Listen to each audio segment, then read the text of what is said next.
Every evening at 8 p.m. for 96 years, the Ypres Fire Brigade have bugled the last post in honor of the 55,000 men from the world over whose bodies still lie somewhere in the battlefields of Flanders.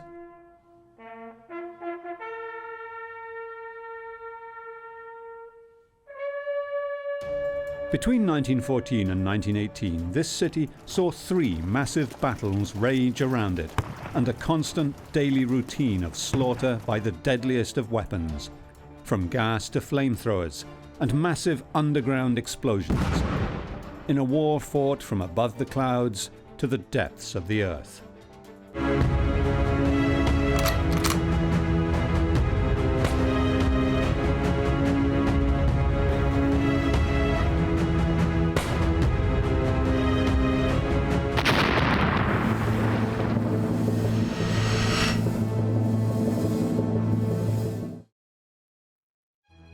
This low hill with its military cemeteries was the site of the largest man-made explosion of the First World War. For the first time since Germany invaded France and Belgium, the British and Commonwealth forces pushed their enemy off the high ground. More than 10,000 German soldiers died in the massive blast. The German troops could hear them blowing off these huge mine craters, and they weren't sure whether they were sitting on one as well. They were going off all over the place. Just imagine. Terrifying. Andy Hawkins and Julia Richardson are archaeologists of the Durand Group in England and tunnel experts. They have come to explore the areas around Ypres to better understand what life was like for soldiers digging the tunnels on both sides of the front. One of the tunnellers who worked on these mines was Jethry Boothby, 21 years old, a second lieutenant in the British Army. In November 1915, he wrote this to his girlfriend Edith. Darling, how are you? I'm in fine form, although in the trenches, muddy from head to foot.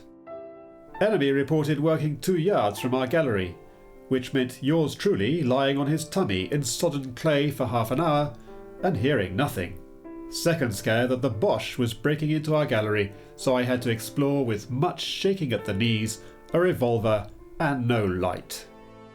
Here by the deep mine of 1916 at Saint-Éloi, east of Ypres, Andy and Julia meet Hilda Verboven, a landscape archaeologist who is the local expert on the mines of the area. She will be their guide to the massive craters left by the explosions that were characteristic of this front. In order to see the way the war changed the landscape, we just have to look at the aerial photographs of the past. Old pictures. And when you show the pictures to people, you see the impact they have on the people. Not only back then, but also today. When you see the total destruction, then you realize what it really meant to be living through the war on the front. The Saint-Éloi tunnels were the first deep tunnels built by the British, and one of the officers leading the underground campaign was Second Lieutenant Jethry Boothby, who wrote letters to his girlfriend Edith. His story takes us back to the dreaming spires of Oxford University. Professor Arthur Stockwin found this mysterious box in his father's home. This is an old cake box, I think, chocolates maybe, and it had all these letters in it. This is a typical envelope, and here is one of the letters from Jethry Boothby to my mother, as she later became. From training camp, the young Jethry Boothby wrote, "Mud, huts, desolation and Tommies, nothing else unless I include them, bugles which go all night and day, mostly with wrong notes." More mud greeted him on his arrival on the front, close to Ypres, Ypres in Flemish, wipers to the British. Britain had been drawn into the war when the German army attacked France in August 1914 through neutral Belgium. During the strategic retreat of October 1914, a furious battle raged around Ypres. Today, the spires of the Flemish city have been entirely rebuilt. 100 years ago, the city remained free, but was razed to the ground by German guns. After the retreat from the Marne, the Germans withdrew 100 kilometers, and obviously remained where it was easiest to resist. The front that was created during the race to the sea was just the result of chance. The Germans occupied the low ridge that overlooks the city, leaving the defending French and British in the wet lowlands. The bulge in the line became known as the Ypres Salient, and periodically became the scene of the most ferocious fighting. The Menin Gate Memorial is one of the city's entrances. Andy's great-uncle was killed near Ypres, and his body never found. Because I have a great-uncle who was killed here at Ypres. And he's commemorated. He was serving with the Royal Welsh. This is panel 37. And if you look, he is a Hawkins. He's a Hawkins John Thomas John.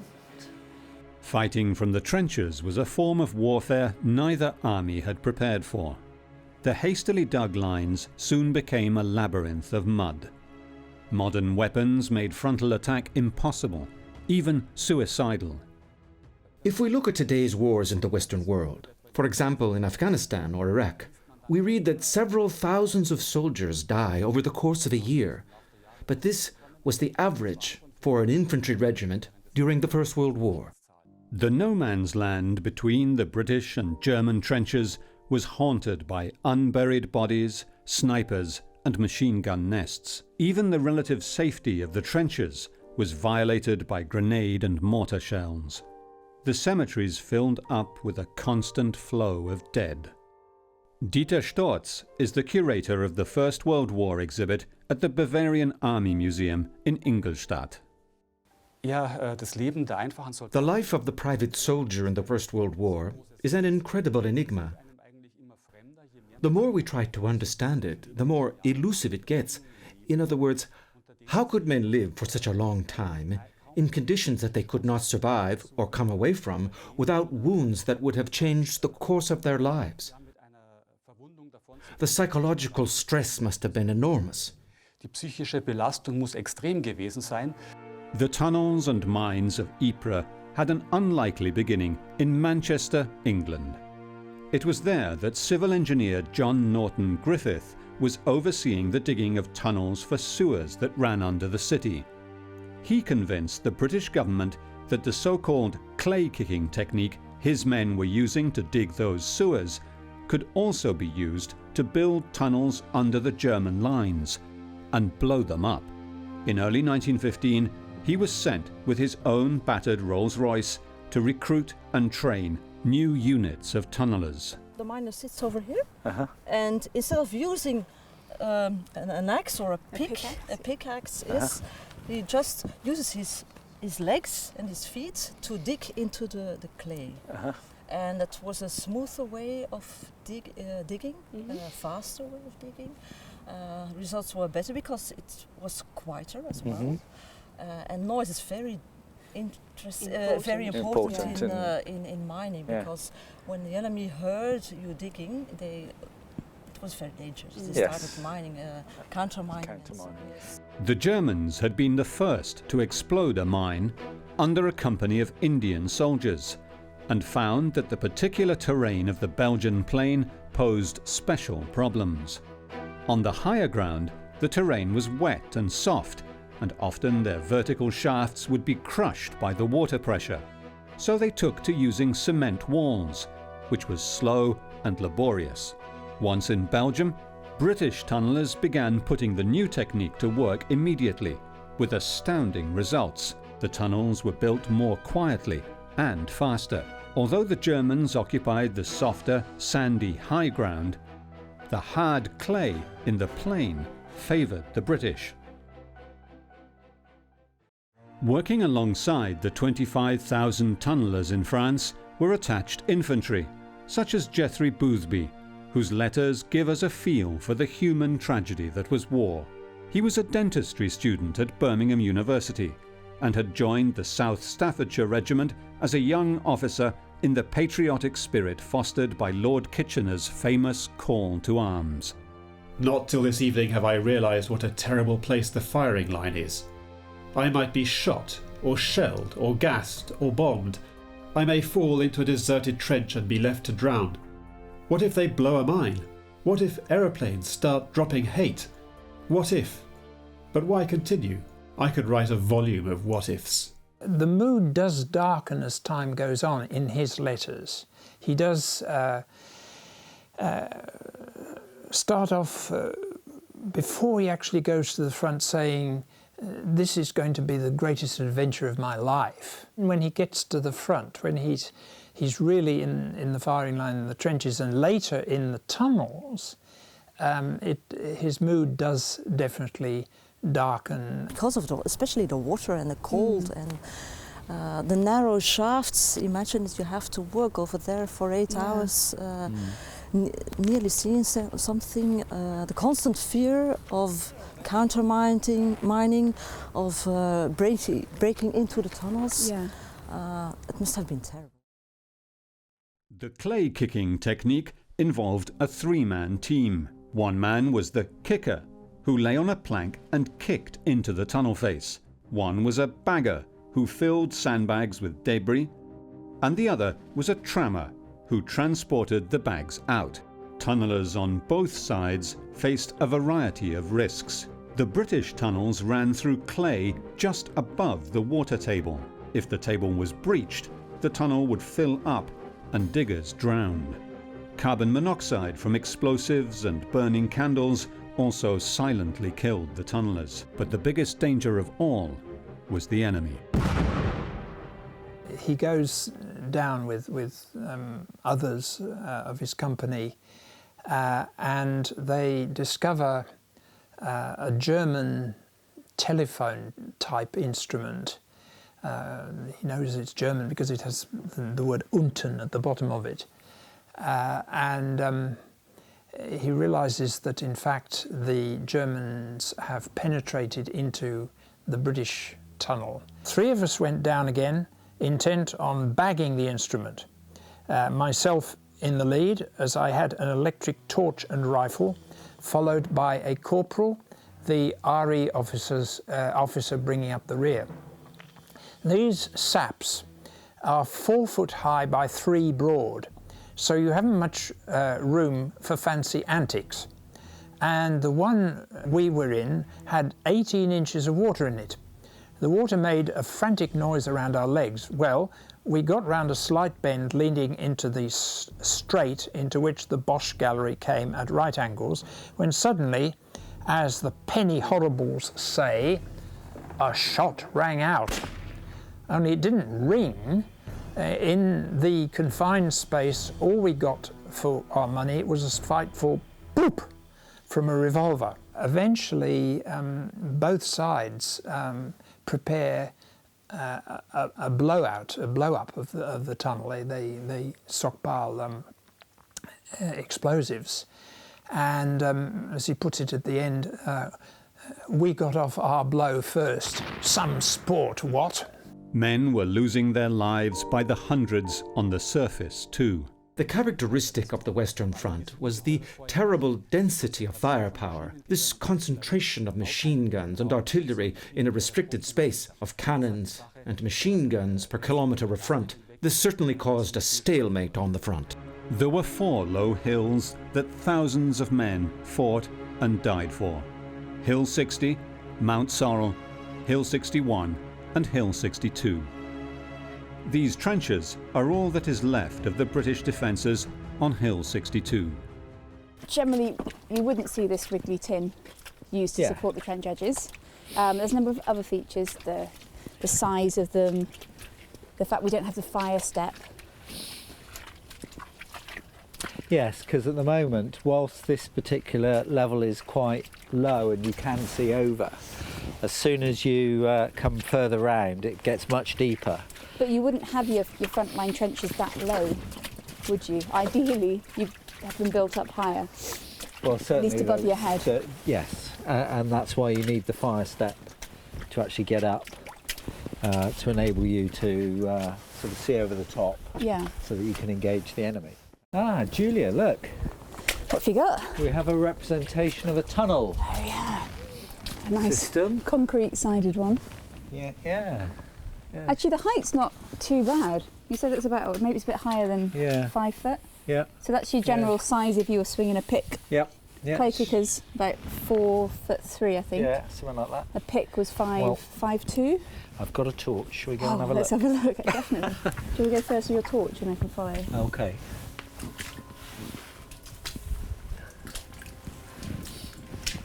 Yeah, well, they've kept it fairly square, so it really gives you that impression. It certainly does, doesn't it, coming in here? Yeah, and the water, the water definitely gives you that feel, doesn't it? And you start to feel that kind of closing in Closing in sensation as sensation. well, the deeper you go in. We just imagined that they were the wooden panels that they'd put in. It's not done too differently, really, is it? Well, it's not, because they had to close what we call close board. That's because of the wet clay, isn't Yes, it? It was a particular technique that they developed for this Yeah. area to stop the clay seeping in underneath Yeah. and collapsing the panels. Yeah, because the clay has no integral structure, and so it just, when it gets wet, just becomes liquid and then just moves. So it's essential that you board all the way around to give you that protection. You can see here where there's a gap, just here. You can see the earth either Coming side through. of you. Yeah.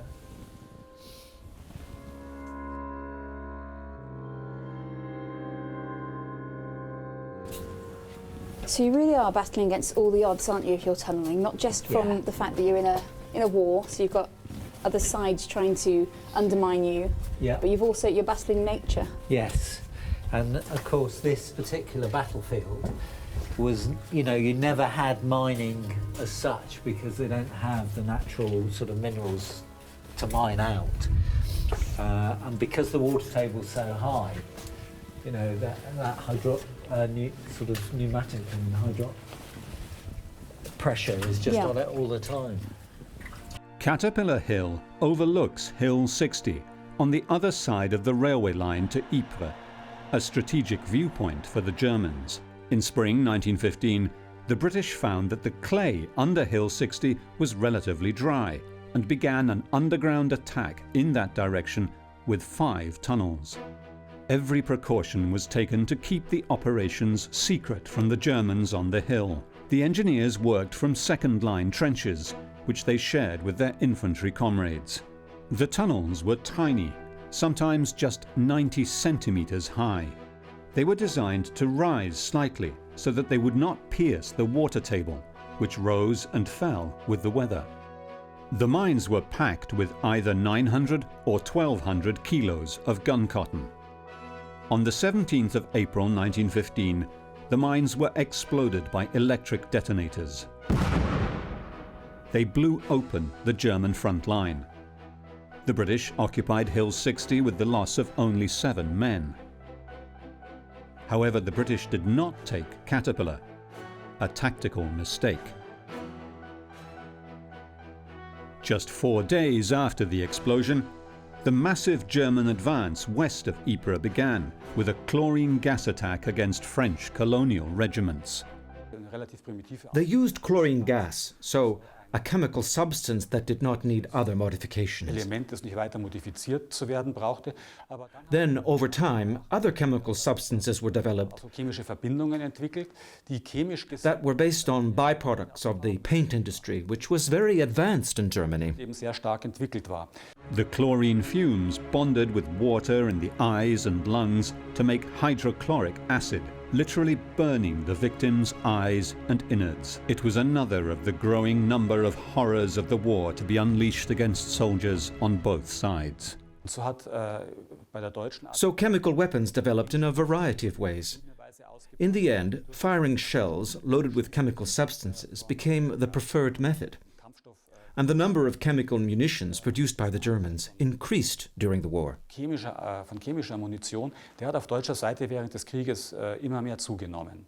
The British pulled back from Hill 60 under fire from Caterpillar and under the pressure of the German gas attacks. the German engineers proceeded to build bunkers and pillboxes to defend the strategic height better. To the east of Ypres stood the remains of the castle of Hoche. It had been destroyed in 1914, and the British had dug in around it, turning it into a formidable redoubt. A German bunker close by, however, kept soldiers in the defensive position on edge. Once the German attack on the Ypres Salient of April 1915 was over, the British High Command decided to push back the German line as far as possible. Tunnellers began digging a 60-metre tunnel in order to place a massive charge of a new explosive, ammonal, under the enemy bunker. It exploded at 7 p.m. on the 19th of July 1915, creating a 6-metre deep crater. British infantry occupied the westward rim and entrenched, only to be pushed back 10 days later by a massive German counterattack using flamethrowers. Once again, the mine had worked its miracle, but the line could not be held. Once again, the Germans dug into the crater, which had become a perfect defensive structure. In June 1916, the German Württemberg Corps attempted to gain possession of 3 hills held by the British, nicknamed Mount Sorrel, Hill 61 and Hill 62. By now, the British Empire was pouring soldiers into the war. Here, it was the Canadians who bore the brunt of the fighting. 4 German tunnels stretched under the no man's land and exploded under the trenches occupied by the Canadian infantry after a heavy artillery barrage. Resistance was minimal. Once again, the effectiveness of mining was proved. Eventually, the Canadian Corps counterattacked after massive artillery bombardment and retook the positions. Second Lieutenant Geoffrey Boothby continued sending letters to his girlfriend Edith throughout 1915 and requested a transfer to the Royal Engineers. Times his jocularity breaks down and he says things like, we really don't worry about what's happening to any other people around here. It's just we are concentrating on our own problems and our own issues. And then he talks about having just nearly been shot by a sniper's bullet or something like that. And, he's jocular about that, but obviously it was shocking to him.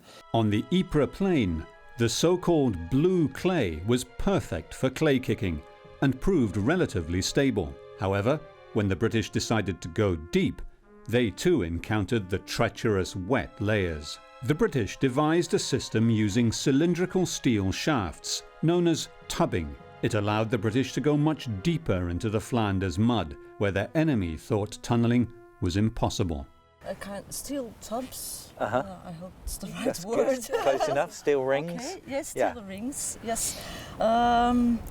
Different segments, which have been placed one on top of the other, and so the shafts sink into the ground. Right.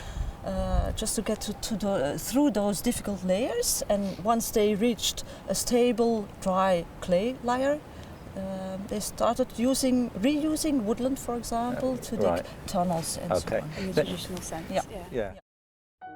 Geoffrey Boothby sent his photograph to Edith before he was transferred to the Royal Engineers and moved north to a new part of the front.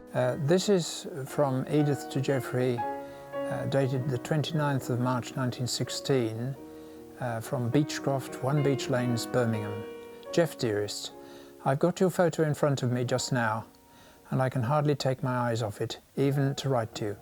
I didn't know anything could make anybody so happy. I'm afraid I can't describe to you what I think about it. You'll just have to imagine it.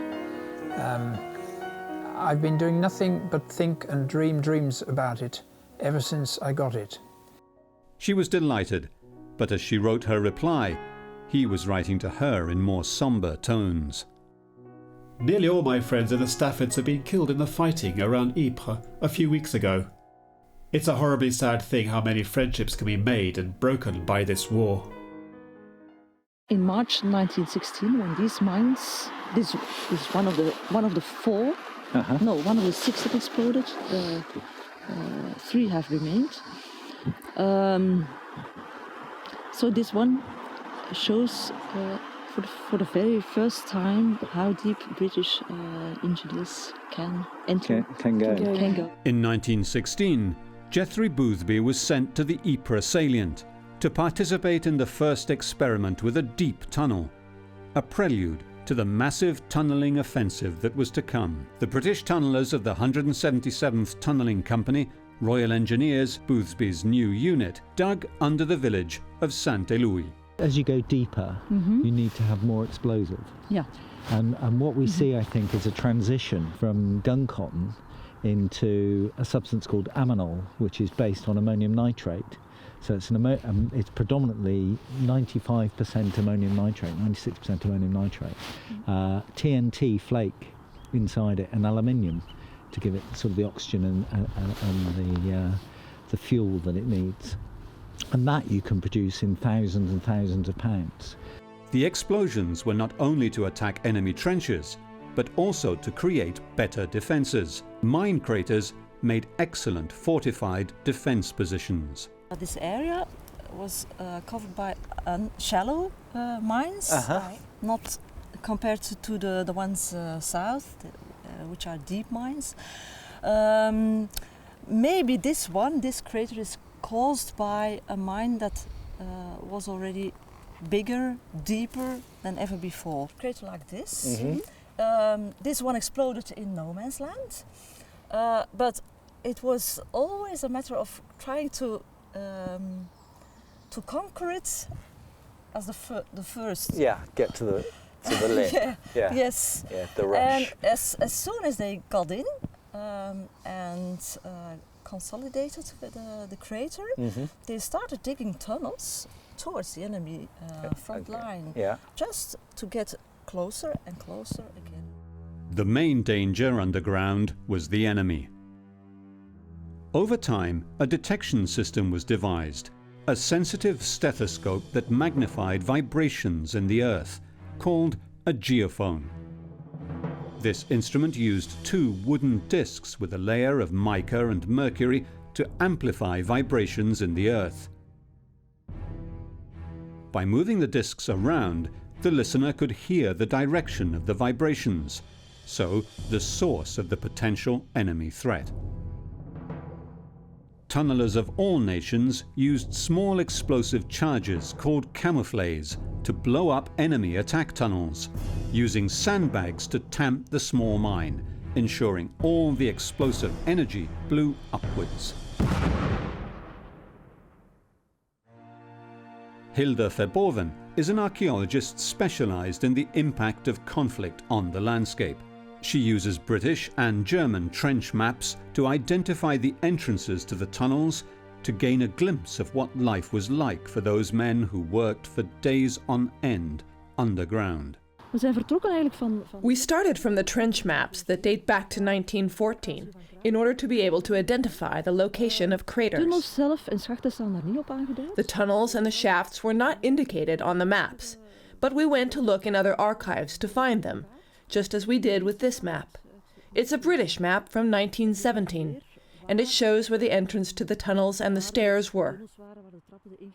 Today, we can't find entrances to the tunnels anymore.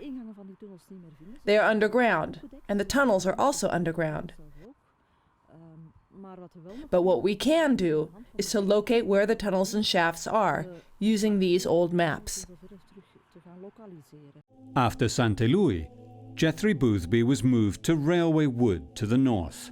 These maps of the trenches and galleries around Railway Wood give us a clear indication of the tunnels Jethry Boothby was working in. It was here that he was in charge of Gallery 11A.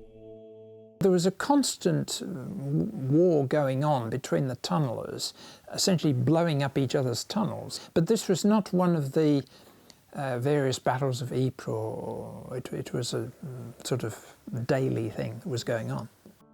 Boothby was due to go on leave in May 1916, a year and a half since he had seen Edith.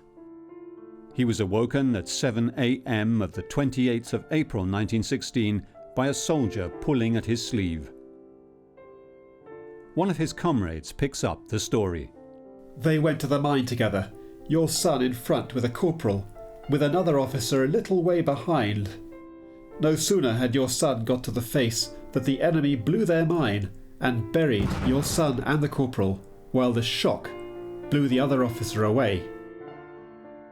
Death was, of course, instantaneous.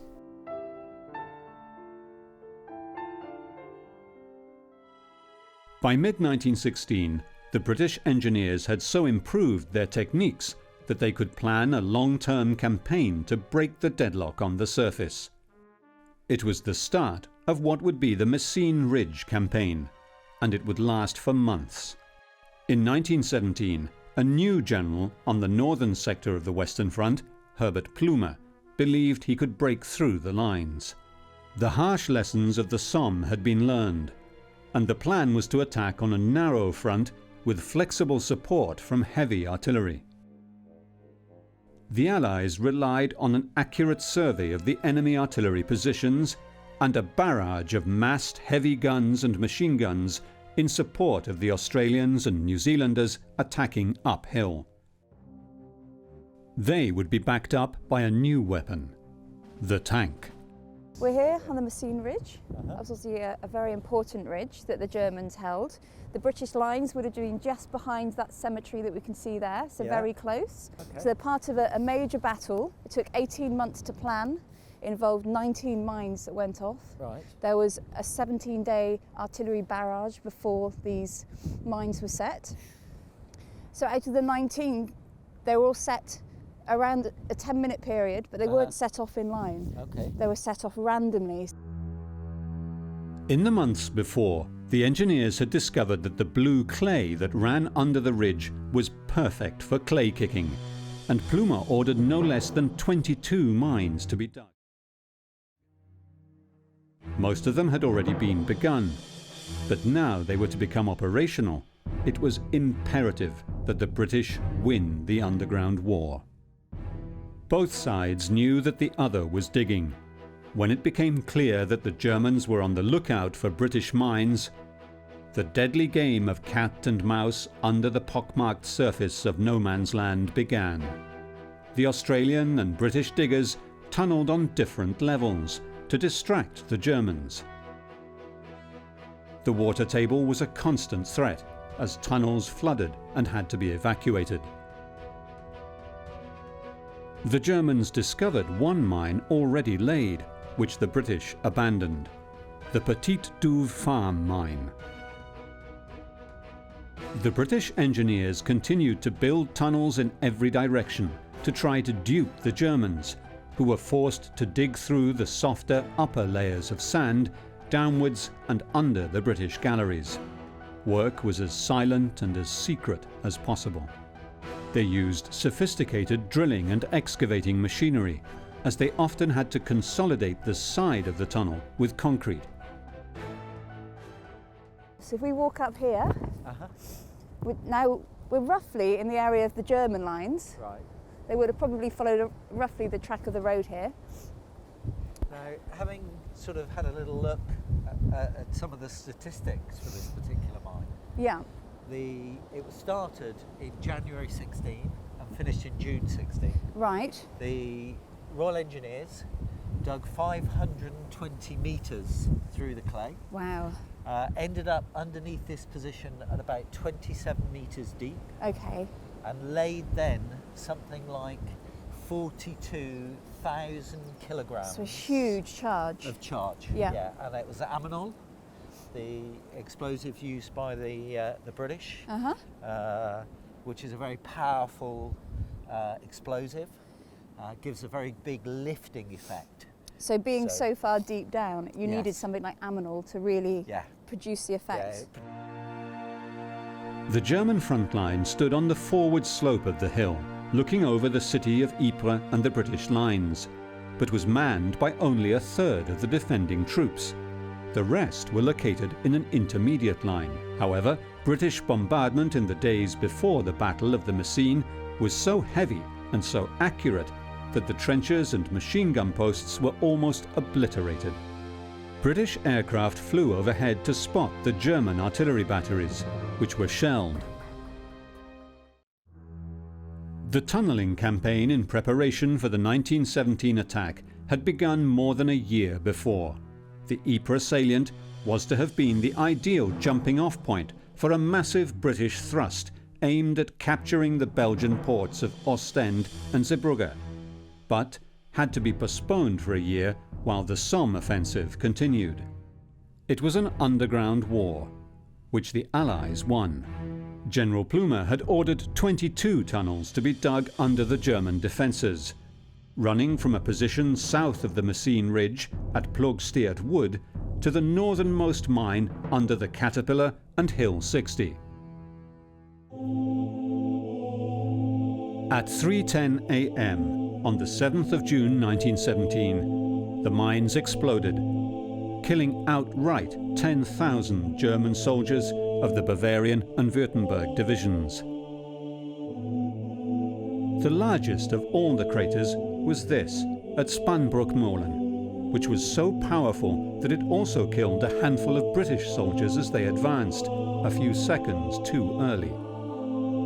Today, it is known as the Pool of Peace. Just the shock effect of something this size going off underneath and behind your lines. Absolutely. You know, they must have just been terrified. Yeah. Those that survived, of course. On both sides as well. Yeah. We always think about, well, we talk about the effect on the German troops, but the British troops waiting to attack, they probably never witnessed anything like this either, and probably not equally as as terrifying, and not necessarily trusting that the spoil heap wasn't going to collapse on them as well. Yeah, yeah. So both sides terrified, yeah. And the blasts were so big along this ridge that they were heard in London. That's how big this was. Hill 60 was blown up again, this time by the Australian engineers. The Germans had discovered the tunnels, but too late.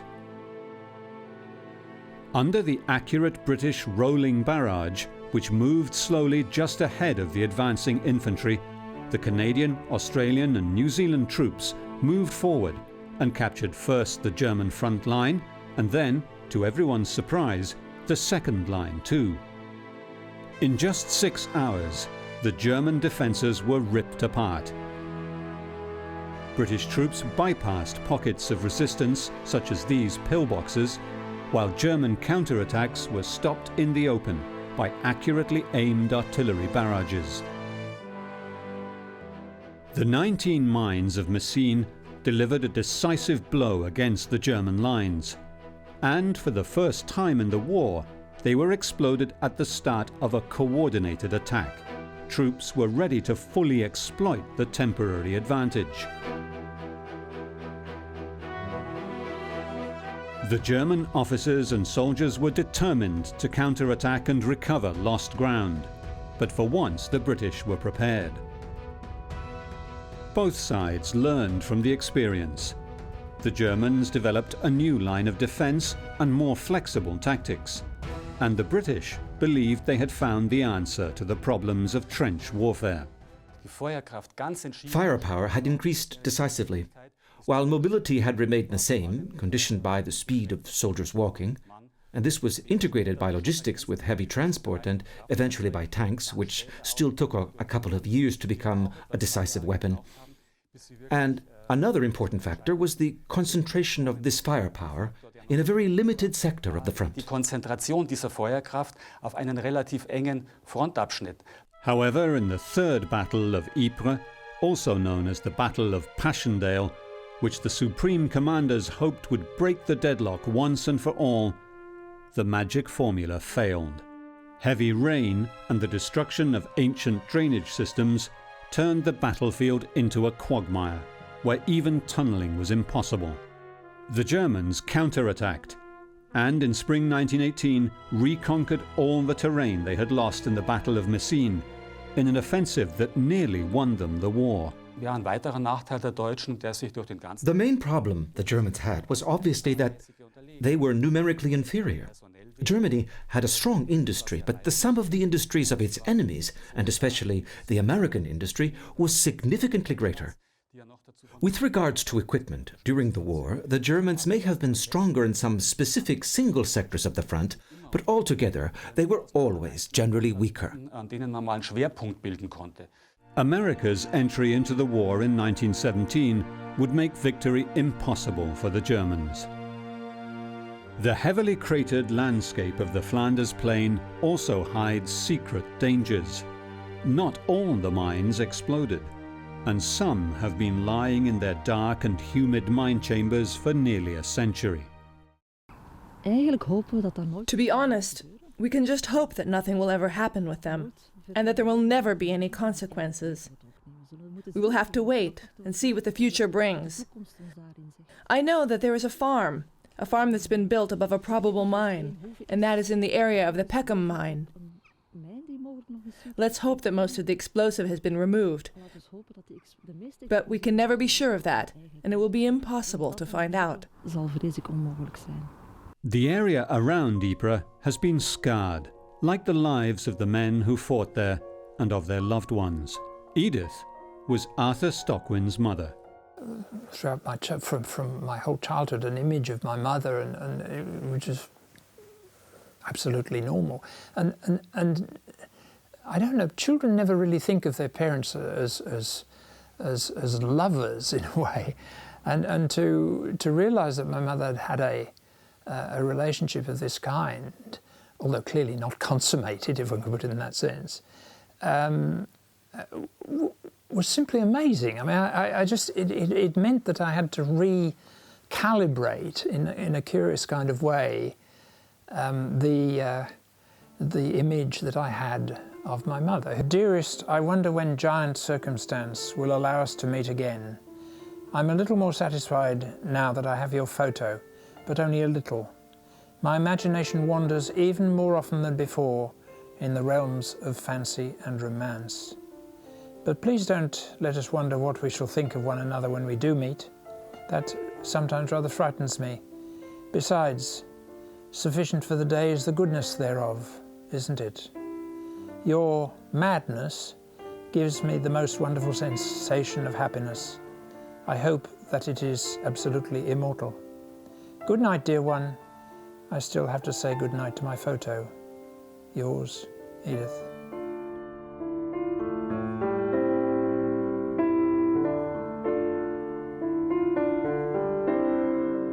The tragic notes of the last post ring out over the gate which faces eastwards, where some of the bloodiest fighting of the 4-year conflict took place.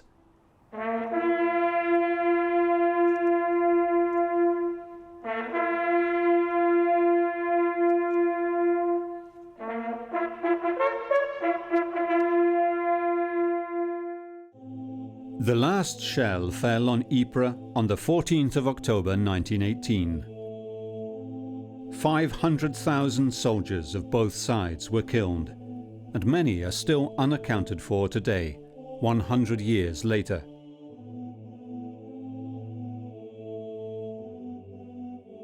Men like Jethry Boothby sent home to wives, mothers and girlfriends letters and pictures that still today remind us of the horror that is war.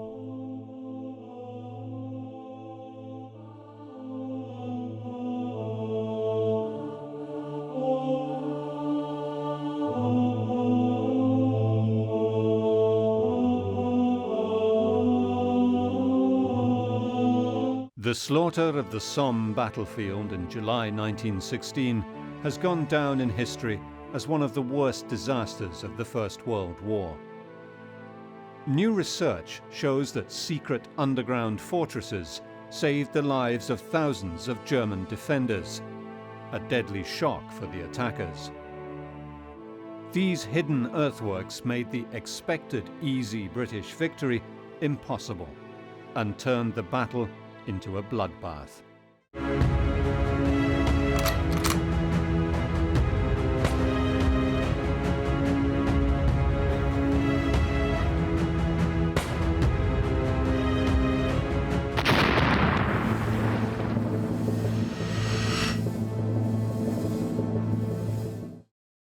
On the 1st of July 1916, Britain's unique army of patriotic volunteers was destroyed for good.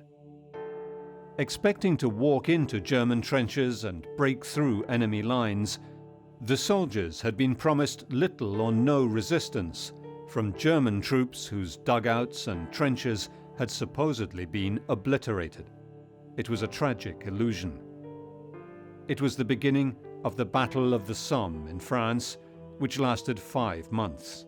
The Newfoundland Regiment Memorial represents the northernmost tip of the Ancre sector of the Somme battlefield.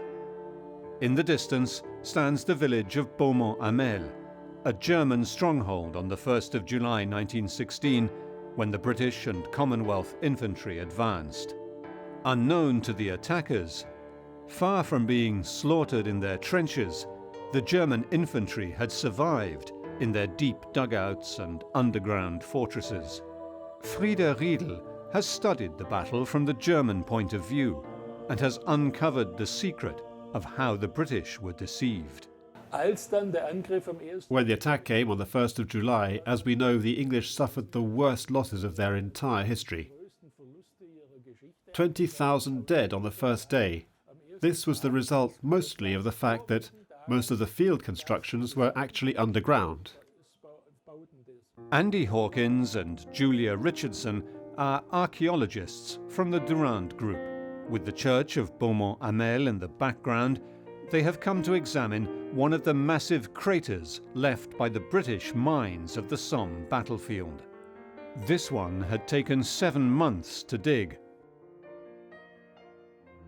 Hawthorne Mine exploded at 7:20 a.m. on the 1st of July 1916, 10 minutes before the British attack began. The resultant crater was 20 meters deep and 120 meters wide. The explosion killed 30 German soldiers in the redoubt. Infantrymen of the British Army were convinced that not a single defender could have survived the previous week's bombardment and the mine attack. Halfway across no man's land, the tragic truth hit home. German machine guns began opening fire, cutting down the lines of infantry, wave upon wave. Called up in reserve, the Newfoundland Regiment barely made it out of the trenches. The Battle of the Somme was the most controversial battle of any in British military history. 2 years earlier, in August 1914, the German Imperial Army swept through Belgium to attack France from the north. The Battle of the Marne was a turning point, when the units stationed in Paris were deployed by taxi to attack the German right flank. The German generals ordered a retreat, and as the units tried to outmaneuver each other as they moved north, they left behind them a line of trenches. The Germans usually had the better high ground, and the British and French had no choice but to attack to dislodge them. As a line of trenches stretched from the Alps to the North Sea, Britain found itself with too few troops on the ground in France. At the end of 1914, Britain's War Minister, Lord Herbert Kitchener, began a massive campaign to persuade young British men to volunteer for the army. Hundreds of thousands, often whole villages together, rallied to the flag. These PALS regiments were trained and sent to the front. They were the only army of volunteers. They were motivated and well equipped, and the French were happy to leave parts of the front to them as the German army began a build-up in front of Verdun. Kitchener's volunteer army began arriving in France and Belgium to fight with technologies that were evolving fast. The machine gun and high explosives were changing the face of war. Before the war, these weapons weren't known as machine guns, but fast repeat infantry rifles. So, although they had been introduced, they were seen only as support for the traditional magazine-loaded repeat rifles that were being seriously considered. The First World War would probably have become a static war, even without machine guns, because the infantry already had massive firepower with these rifles. In February 1916, the German Fifth Army, under the command of the Kaiser's son, Crown Prince Wilhelm, attacked Verdun. The goal was not to take the city, but to lure the French armies there and destroy their manpower using artillery. The desperate French Chief of Staff, Joseph Joffre, asked his British counterpart to attack the Germans somewhere to take the pressure off the Verdun front. General Douglas Haig's choice fell on the Somme area. The attack was planned meticulously, although remotely from the battlefield itself. The British High Command had no idea what the German engineers, and one in particular, were building. The surface and underground earthworks worked perfectly. I found a quote from Erwin Rommel, later the General and Field Marshal, a quote that illustrates this perfectly. Sweat saves blood. It means that if we hide underground, we suffer fewer casualties. And in this, Captain Leiling was a brilliant exponent.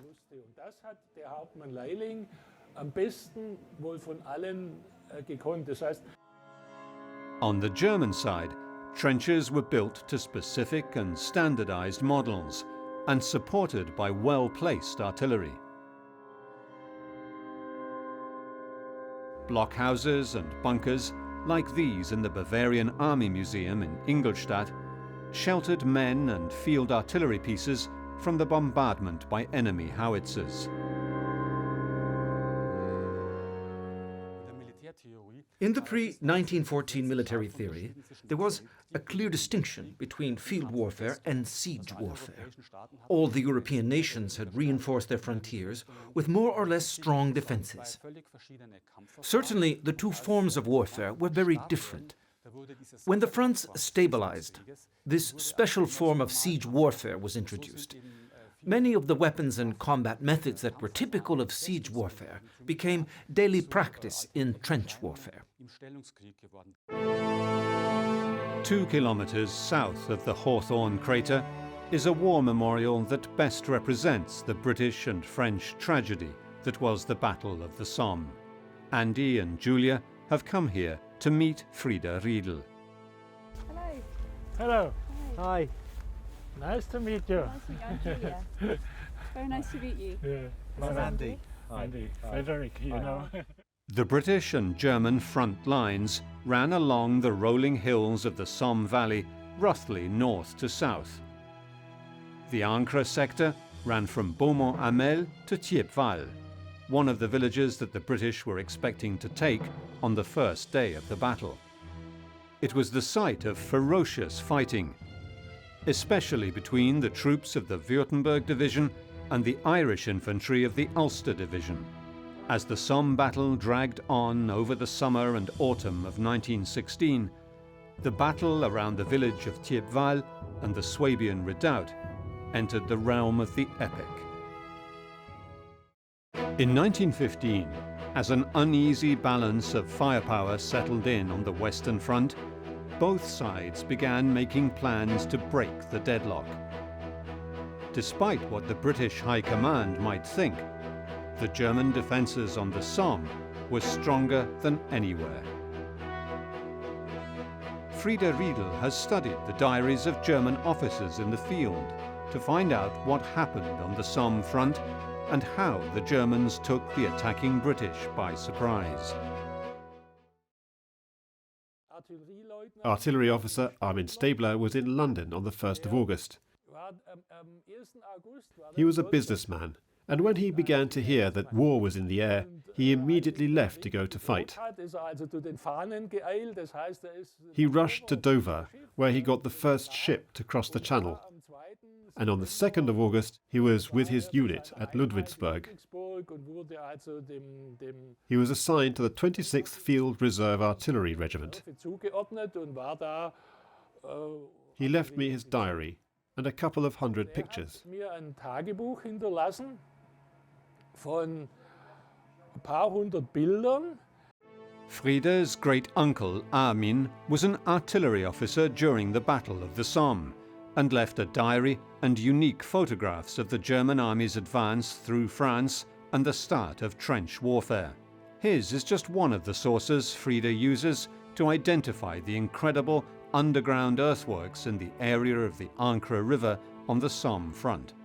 The war had started with mobile field artillery providing most of the firepower in support of attacking infantry and cavalry. From the earliest days, the power of modern artillery proved devastating, leaving thousands of men dead on the battlefield. As the Germans adopted a defensive strategy and dug in, the heavy artillery began playing a greater role. Here, the Germans were disadvantaged. A weak point of the Germans emerged during the trench war. German field artillery had a shorter range than the French artillery.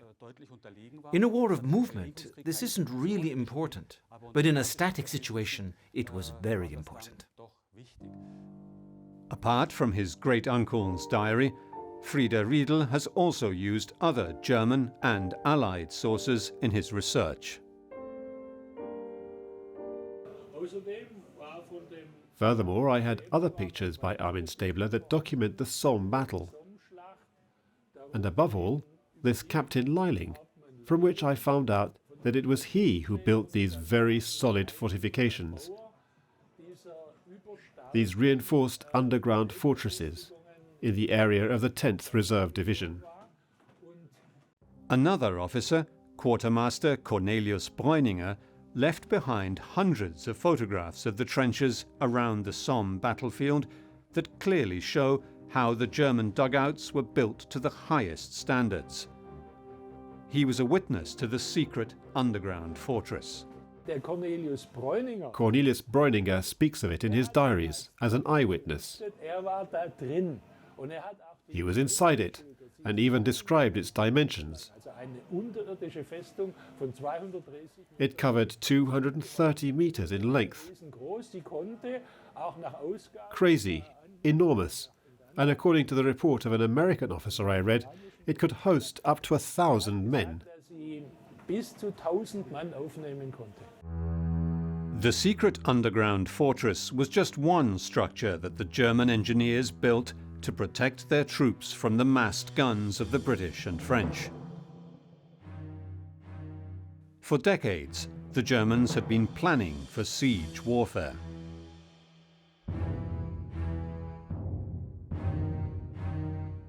And we're sitting on what is the German front lines? Yes. And the British lines are just to our left. To our left, yes, yeah, that's about 200 meters along left, the edge of the tree line. Yeah. Okay. So, from your research, what was happening here at this time in terms of the Germans in preparation for the defense of this We are area? approaching the most interesting secret of the Somme. Okay. Absolutely. It Sounds interesting. It was kept as a top secret until the entire war. It was not mentioned in any map, and it was huge. A subterranean fortress which had 4 entrances from the valley of the Ancre. So just down below. We are just approaching these 4 entrances, and it was 230 meters wide and 12 meters underground. From Beaumont-Hamel southwards to Thiepval, the 26th Reserve Division, under the command of General von Stoden, built some of the most formidable defences ever seen on the Western Front. They ran through the village of Saint-Pierre-d'Ivian on the Ancre River, where Cornelius Breuninger was stationed. On the 1st of July 1916, the German units were waiting for the attack below ground.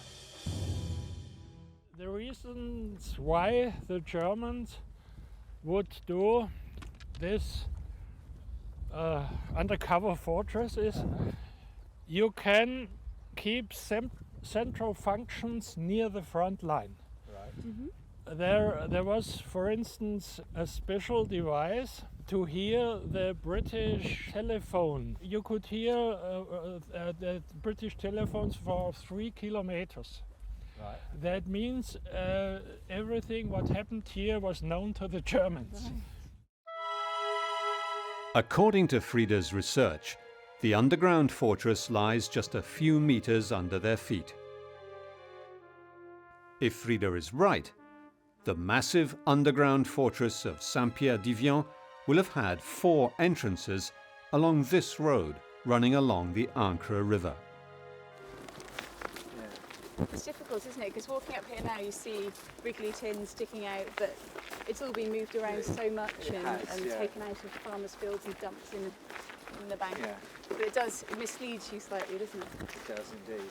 And this house has been very charted up. This looks also as an entrance, but we cannot damage the house. The Allied plan was for the French and British to attack along the road between Albert and Bapaume on the 1st of July 1916 after a week of massive artillery bombardment. The heavy guns were to switch from the first German line to the second at set times. As no resistance was anticipated, the British knew nothing of the deep German dugouts. The Kaiser had said, "My soldiers aren't moles." But General von Soden, with great foresight, realized that the Germans were numerically inferior, which was true. In fact, during the Battle of the Somme, the English attacked with 25 divisions, but the Germans defended with just 5.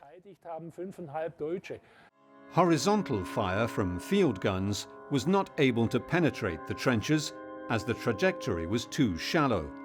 So all sides introduced the howitzer, which changed the face of the artillery barrage. Firing in a high trajectory, the shells landed vertically on the enemy position, penetrating the trenches and dugouts. The Germans, however, were quick to understand what the new weapon could do to their defences. This means that there was a clear disadvantage, both in artillery pieces and in ammunition.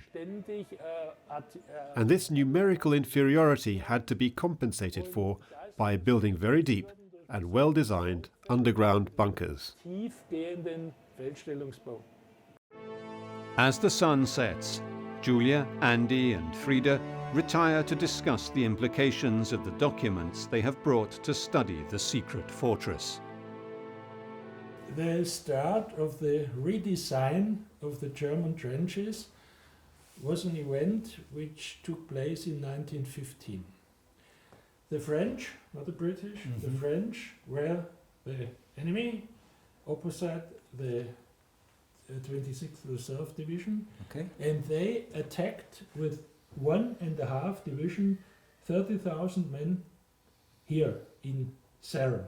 For the first time, they used 28 centimeter howitzers, and every dugout has been destroyed on this. The French gained no success because the Germans had to invest blood to throw back the enemy.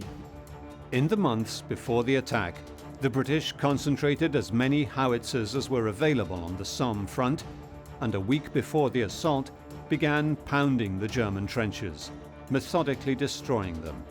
A major effort was also spent identifying and demolishing enemy artillery to prevent it interfering with the onslaught. So the disposition of the artillery was redesigned to place guns in hidden places, in mountains, woods, villages, so that the firing positions could not be seen. This way, artillery was certainly not unbeatable, but it was harder to identify and therefore difficult to destroy. So however much effort you put into an attack, the enemy always had a minimal ability to resist the attack and stop it. After the Battle of Serre, the Germans decided to redesign their dugouts so as to be less vulnerable to the new, terrifying howitzer shells. There was a staircase going down 6 or 8 meters, and on the ground there was a blind passage ending in the soil or in the chalk. Now the dugouts were 8 to 12 meters below ground, carved in the chalk, with the accommodation of the soldiers no longer directly connected to the staircase, and each with 2 or 3 exits. The key new features are the fact that the entrance is now on the side facing the enemy, so that no stray shells can come directly in. Also the fact that it branches off from the dead tunnel, and the multiple exits, so that there's less chance of people getting trapped inside. Whatever happened on the surface, thousands of German soldiers survived the British bombardment in their deep dugouts. Aerial photographs being used by the Allied forces showed that the German trenches had been obliterated all along the front. By the time Allied troops were in position to go over the top of their trenches, there was nothing left of the German frontline trenches, and the British infantry expected little or no resistance. Here, on the far right of the attack between Beaumont-Hamel and Thiepval, the first few minutes of the assault proved disastrous.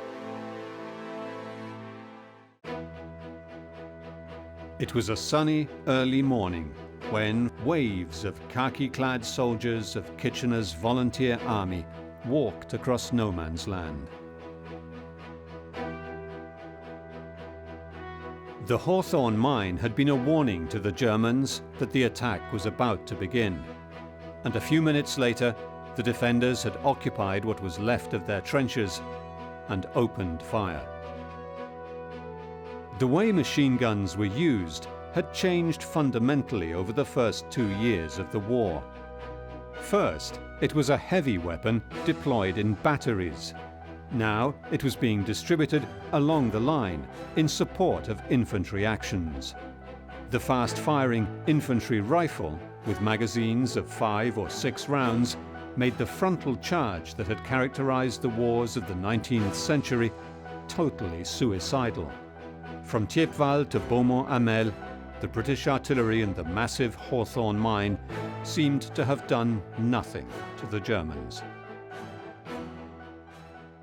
12,000 division lost 100 men. It's a result of 7 days were nothing.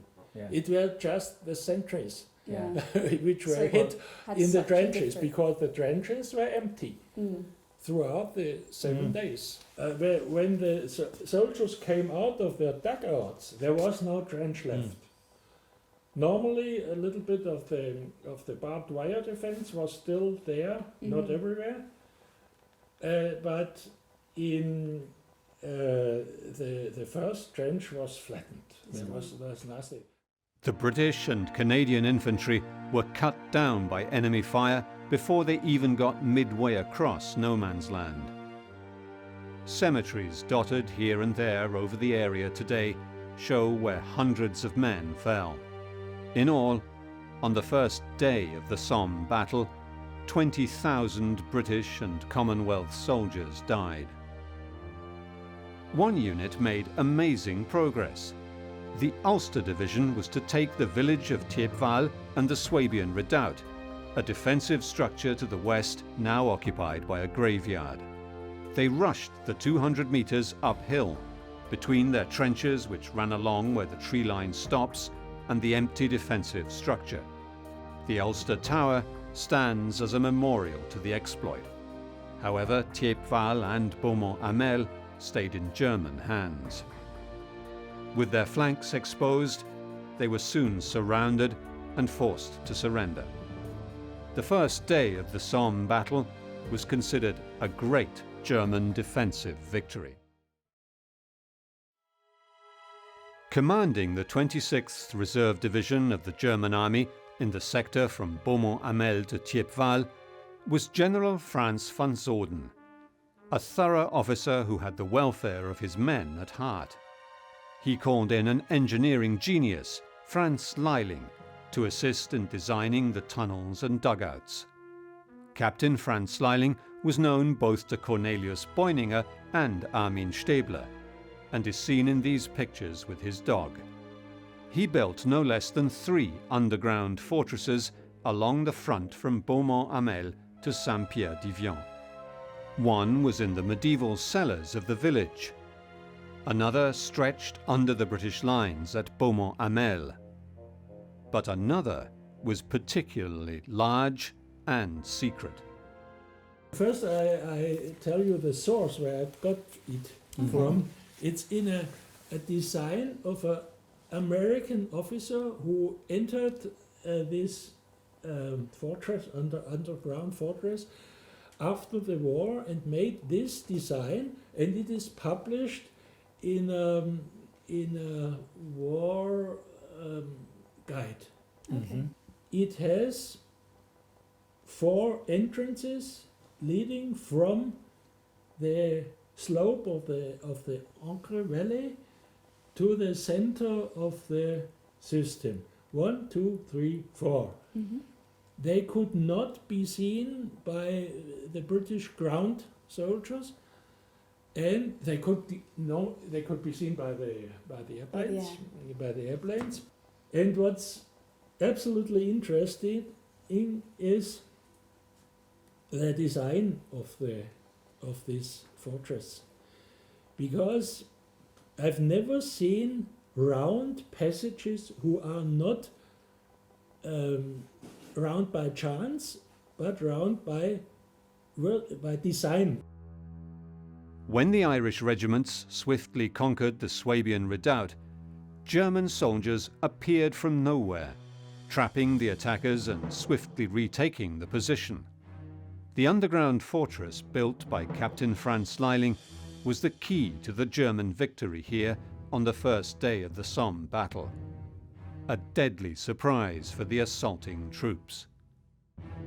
German machine gun crews jumped out of their underground dugouts and cut down the British and French soldiers.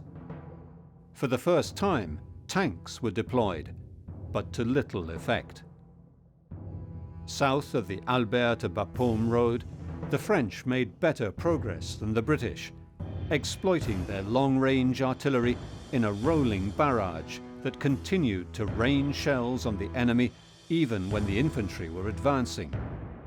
They reached all their objectives on the first day. This field artillery, light artillery, was designed for mobile warfare, where range was not very important because in that kind of war, range wasn't as important as mobility of guns and ammunition, and the German field artillery was the best. But in the static conditions of trench warfare, the longer range of the French cannons made the difference. We are talking about thousands of pieces. The layout of the Ancre sector of the Somme battle is clear from these aerial images stretching from the Newfoundland Memorial to the Thiepval Monument. Further north, where the memorial to the Newfoundland Regiment stands, the attacking infantry were also taken by surprise by the German machine guns, which they believed had been blown to pieces. Here too, under the village of Beaumont-Hamel, Captain Leiling had built an underground redoubt, which the massive Hawthorne mine did nothing to destroy.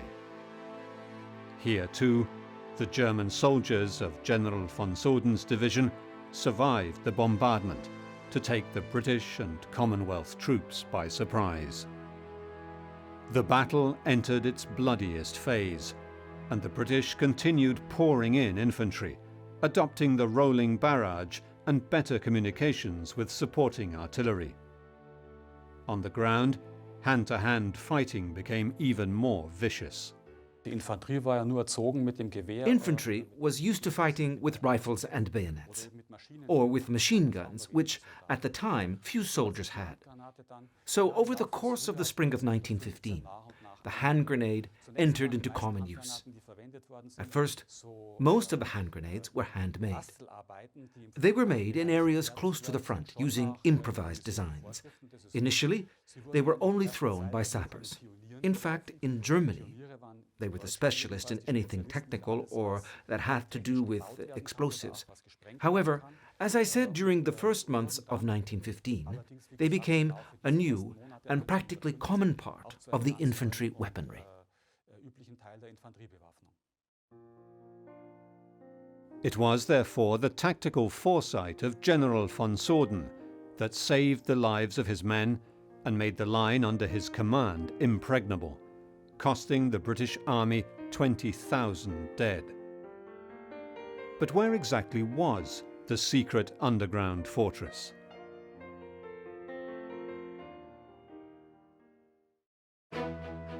With the Battle of the Somme that started on the 1st of July 1916, the British Army entered a painful learning curve. Command and control systems were improved, allowing troops on the ground to make important decisions rapidly according to immediate needs. The British adopted the rolling barrage like the French, and better coordination with aerial reconnaissance. The Germans had invested time and effort into building dugouts and underground defences, reacting swiftly to the development of new heavy howitzers, fully exploiting their local tactical advantage. Here at La Boisselle, another 20,000 kilo British mine blew a hole in the German lines just 2 minutes before the attack.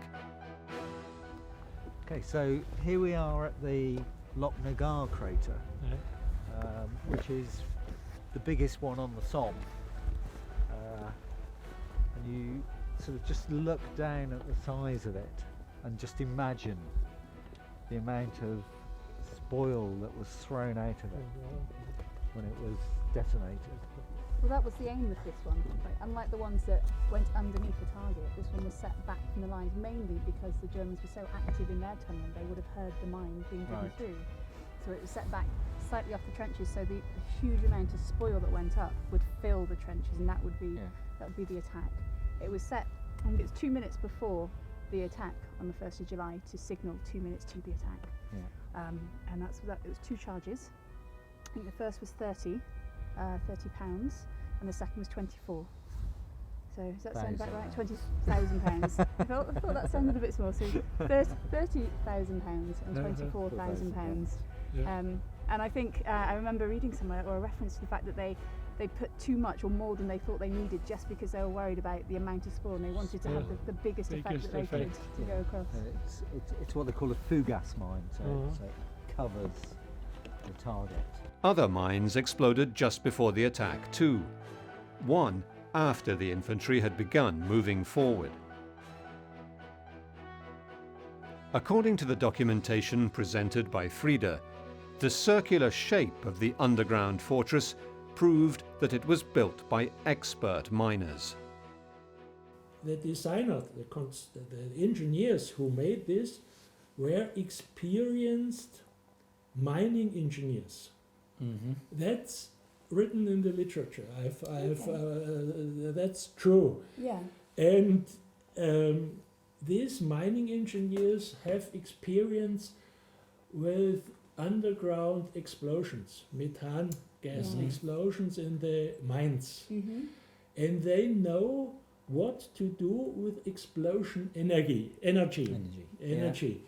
And what they do is, if there's a hit, a grenade hits and digs a hole in the system, and it explodes, for instance, here, the energy is led round, here round, and here round. And the stone of this construction, the stones, are chalk. like the rocks of Dover. The same. Yeah. Same layer. The same layer. Same Yes. layer of The chalk. same layer of chalk, and the chalk has a certain behavior.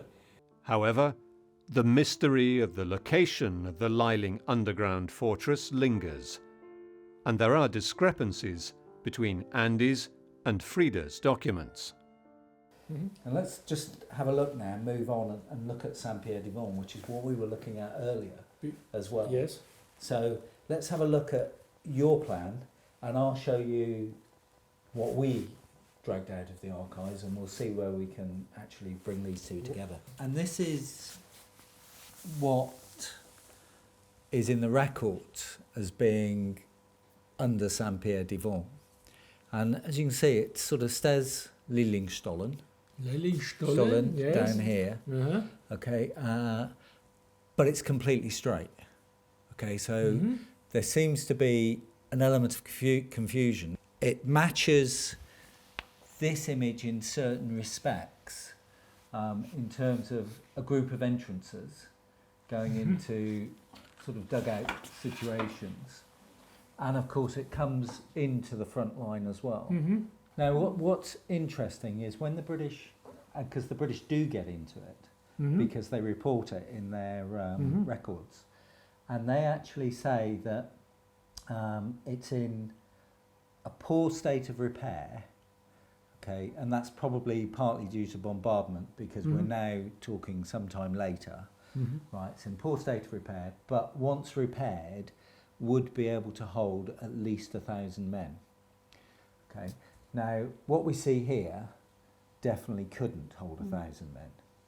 Yes. Okay, so yes. So that's something that's not quite sitting right with us.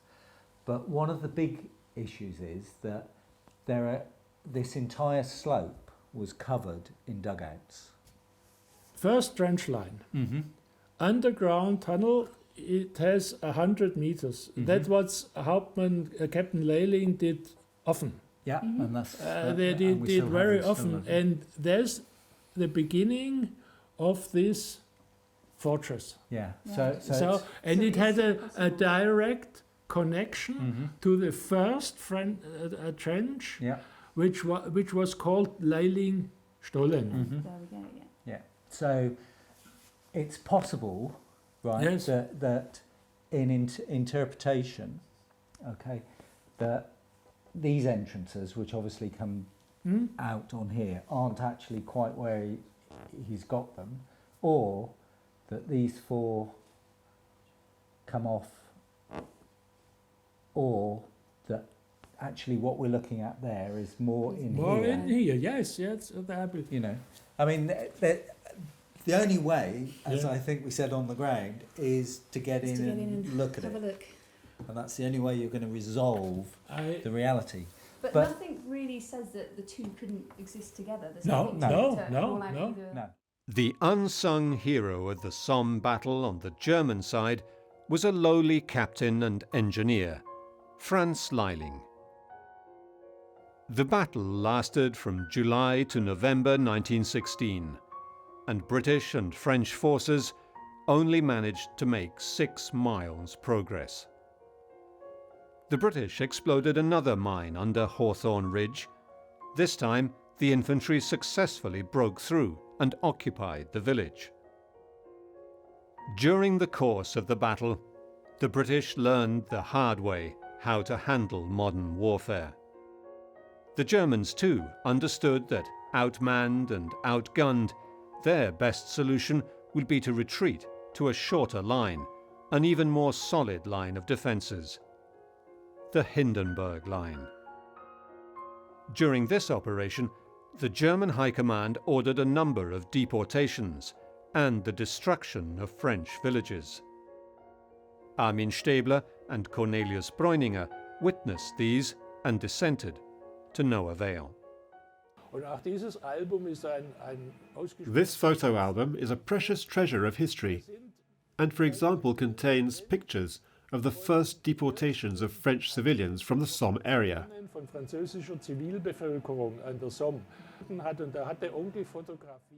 My uncle took photographs showing women children and old people being loaded onto a train. The Somme battle came to symbolize the life and death struggle of the German Empire. Every means was used to bring home the heroic nature of German resistance. This painting by Fritz Mühlbrecht represents the Battle of the Somme. This painting obviously also has a message. The troops are tired. Several are wounded, even badly wounded. You can see this one may even be dead, but they continue to be resolute. This doggedness is symbolized by the man who is standing in the center. He is holding on to his rifle and saying, "We may be exhausted, but not defeated." This painting is by Rudolf Stark. He wasn't an artist, he was a career soldier, or rather, he wanted to have this career. He was in the choir of the Bavarian army cadets, and then he was mobilized and entered the cavalry and fought for several years on the Eastern Front, and then he became a pilot. He was a talented painter and only painted the events he lived through. In the 1918 spring offensive, the Germans broke through the lines here and once again recaptured all the terrain lost in 1916. It was their last bid to win the war, but having exhausted their resources, they were unable to keep up the impetus of attack. On the home front, the British blockade was destroying Germany's social cohesion, and by 1916, rationing and requisitioning of materials was causing serious upheavals. The war soon invaded all sectors of life in Germany, becoming part of the family life of everyone. The British blockade was perceived as something very painful, due to the fact that foodstuffs were not reaching Germany. In 1915, the food supply situation was still good, but in 1916, real famine broke out in Germany. It wasn't only food that was lacking, but also clothes, because all the textile raw materials were needed for military equipment and clothes. The summer of 1916 was a turning point in the story of the old world. Nothing would ever be the same again. Captain Leiling and Armin were killed later in the war, and Cornelius Breuninger fell into depression. Hundreds of thousands of men on both sides died or were wounded on the Somme. German, French, and British villagers literally lost an entire generation of men. The suffering at home and on the front changed forever the structure of European society. The Underground War was a hidden chapter in the dark history of the so-called war to end wars.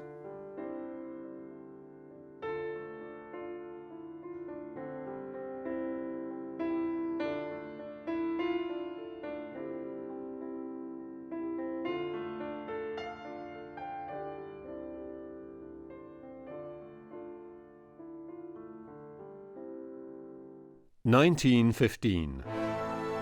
Some of the most desperate struggles in the First World War unfolded amid the peaks of this spectacular alpine landscape.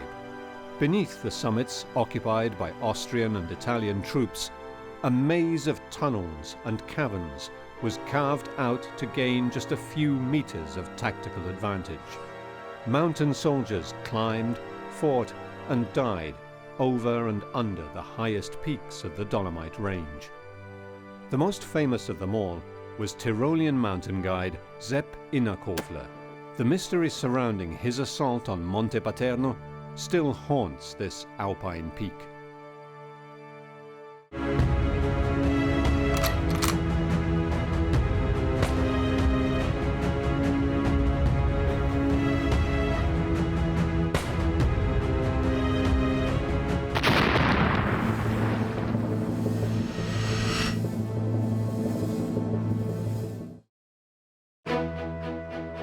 After Italy signed the secret Treaty of London in 1915 and entered the First World War, the Dolomites became one of the fronts between Italy and Austria. Italian and Austrian mountain troops raced to capture strategic mountain passes.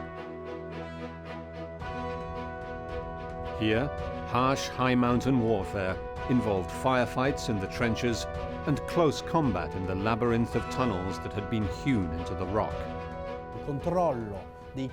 Controlling the peaks and ridges would have allowed anyone to dominate the valleys below.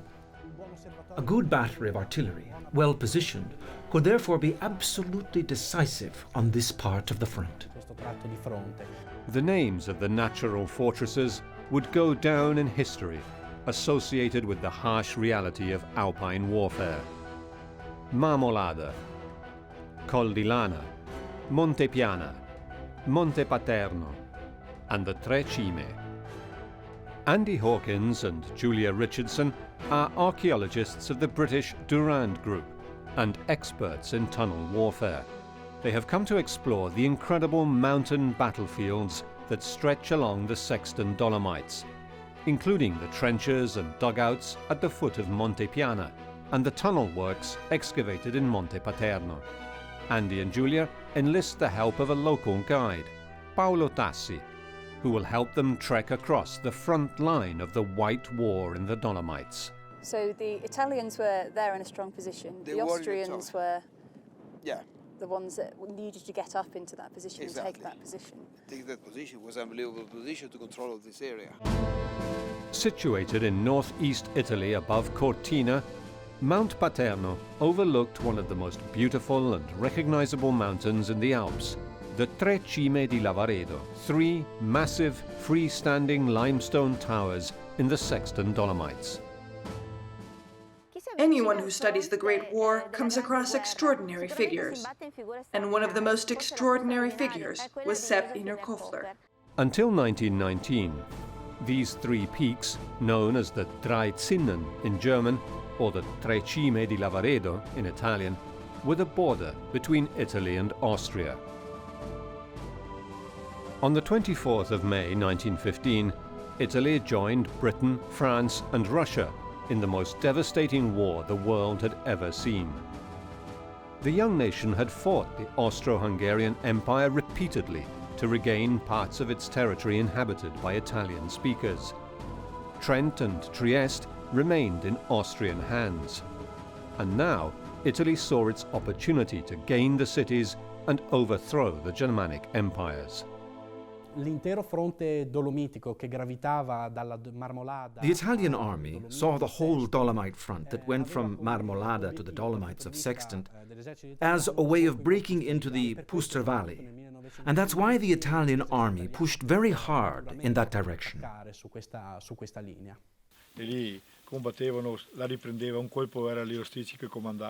On that front, on one day it was the Austrians, and then another day it was the Italians. At that time it was the Italians occupying the summit of Monte Paterno, and it was strategically important for both the Austrians and the Italians. The Tre Cime, or as it was called in war, the Zinnen Plateau, was very important defensively, because that is where the border passed. One man, Tyrolean mountaineer Sep Innerkofler, would become a hero in this high mountain battle. Sep Innerkofler, for us mountain guides in the 21st century, remains a model, like all the guides of that era. Still today, we guides accompany tourists up those peaks, following in their very footsteps. Innerkofler took up arms to fight what he saw as enemy encroachment on his beloved mountain homeland. But he ended up having to fight his Italian neighbors, the very men who once had waved at him from nearby peaks or shared a drink in the mountain hut he had built in the years before war broke out. A mountain chain, more than dividing, often brings together populations. To survive in an alpine environment, to farm and live, is tough. Mount Paterno you can find approximately here, in a southwesterly direction behind the Langspitze, and a little further, Toblin's Tower. From the Paterno, they could see the valley, and they could control the whole plateau. That's why Paterno was so important. Christian Innerkofler is the great-grandson of Sep Innerkofler. Today, he carries on the family's mountain tradition, running the Dolomitenhof, which his legendary great-grandfather founded more than 100 years ago. The Innerkofler family had farmed for generations before Sep was born in 1865. He learned to climb and shoot from the best, masters in his own family. He would put up at least 50 first ascents in the area, including the first top climb of the central Big Peak pillar. He climbed on the Matterhorn too, but his beloved peak was the Paternkofel, Mount Paterno. During the First World War, what was once a leisure climb became a life-and-death military operation. Before the outbreak of the First World War, along the Dolomites that were the border between the Austro-Hungarian Empire and Italy, Tyrolean mountaineer Sep Innerkofler had gone from humble farmhand to making his fortune as one of the Alpine guides most in demand for taking rich mountaineers up the peaks south of the Puster Valley. Zuerst war als Knecht bei einem Bauern tätig und dann war als First, he was a farmhand. Then he worked at a sawmill where he worked nights, so he could go mountaineering during the day. And very soon, it was clear that as a mountain guide, he had a lot of skill. And then over time, he got his guiding license. Sehr große Fähigkeiten hatte und hat dann im Laufe der Zeit eben die Bergsteigerprüfung erworben. Sep Innerkofler. Sep Innerkofler, a great climber and an even greater guide who had the privilege of opening a number of routes in the Dolomites. By the end of the 19th century, the golden age of mountaineering for scientific pursuit was turning into an era of competitive sport for the middle class. Right behind us here is the Locatelli. Oh, this is it's a nice story in the Rifugio Locatelli because the original name was Hütte. Okay. Rifugio Tracime in Italian. And then it was destroyed by the Italians and renominated in honor of a famous climber called Sep Innerkofler. War eine Art Pionier für das Tal, für den Ort Sexten, für den Fremdenverkehr. He was a pioneer for foreign tourism because he was the first to recognize that the whole valley around Sexten could be a tourist attraction for foreigners. Ausgangspunkt eben zum Bergsteigen. After 5 years of guiding, Innerkofler married Maria Stadler, a young Austrian woman, herself an accomplished climber and the first woman to reach the summit of the small peak of Lavaredo. They had 5 children and soon had a booming mountain refuge business. Mit seinen ersten Einkünften hat dann eben die erste. With his early clients, he built the first Dreizinnenhütte mountain refuge, but it was too small. And then he built the Dolomitenhof in Fischleintal in 1905 and another small bed and breakfast. Ein Garni, also eine Frühstückspension im Ort draußen. While most alpine mountaineering had been on glaciers, the Eastern Alps had many vertical rock faces. Unzählige viele Erstbesteigungen gemacht. He made a number of first ascents. One of the best known was the north face of the small peak of Lavaredo. At the time, there were English, Austrians, Dutch people who were coming to the area, and they all had money, and they all wanted him with them as their guide. Leute mit Geld oder Adelige, die wollten dann alle mit ihm in die Berge gehen. He would become a pioneer of vertical rock climbing. Sep is remembered for his many first ascents, especially for the first climb of the small peak of Lavaredo, the most common and most difficult route, and for the climb of northwest peak of Mount Paterno. Many things have changed since Innerkofler made his famous climb. Back then, ropes were thicker and absorbed a lot of water and were not all elastic. They were rigid. And now we have climbing shoes with a smooth sole and good grip. Once upon a time, they used big climbing shoes that had very little sensitivity with thick soles that were rigid and made of felt. Climbing was unprotected and much more difficult. Very rarely could one fix a screw and pass the rope through a carabiner. Often you used the rock and the natural face, or you could use the shoulder harness, which I'll show you. Try to imagine from this position trying to keep your partner from falling. Today, modern climbing puts safety over adventure. The mental strength of Sep Innerkofler and the climbers of that era was really formidable. In 1915, the road that ran along the valley became strategic as it opened the way to Vienna and Innsbruck. If the Italians had broken through this narrow chain of peaks, they would have controlled the supply routes to Trent. Through the Puster Valley, it was easy to invade the pulsing heart of Austria. Innsbruck was just around the corner. On the other hand, the Austro-Hungarian High Command were more concerned about the Eastern Front.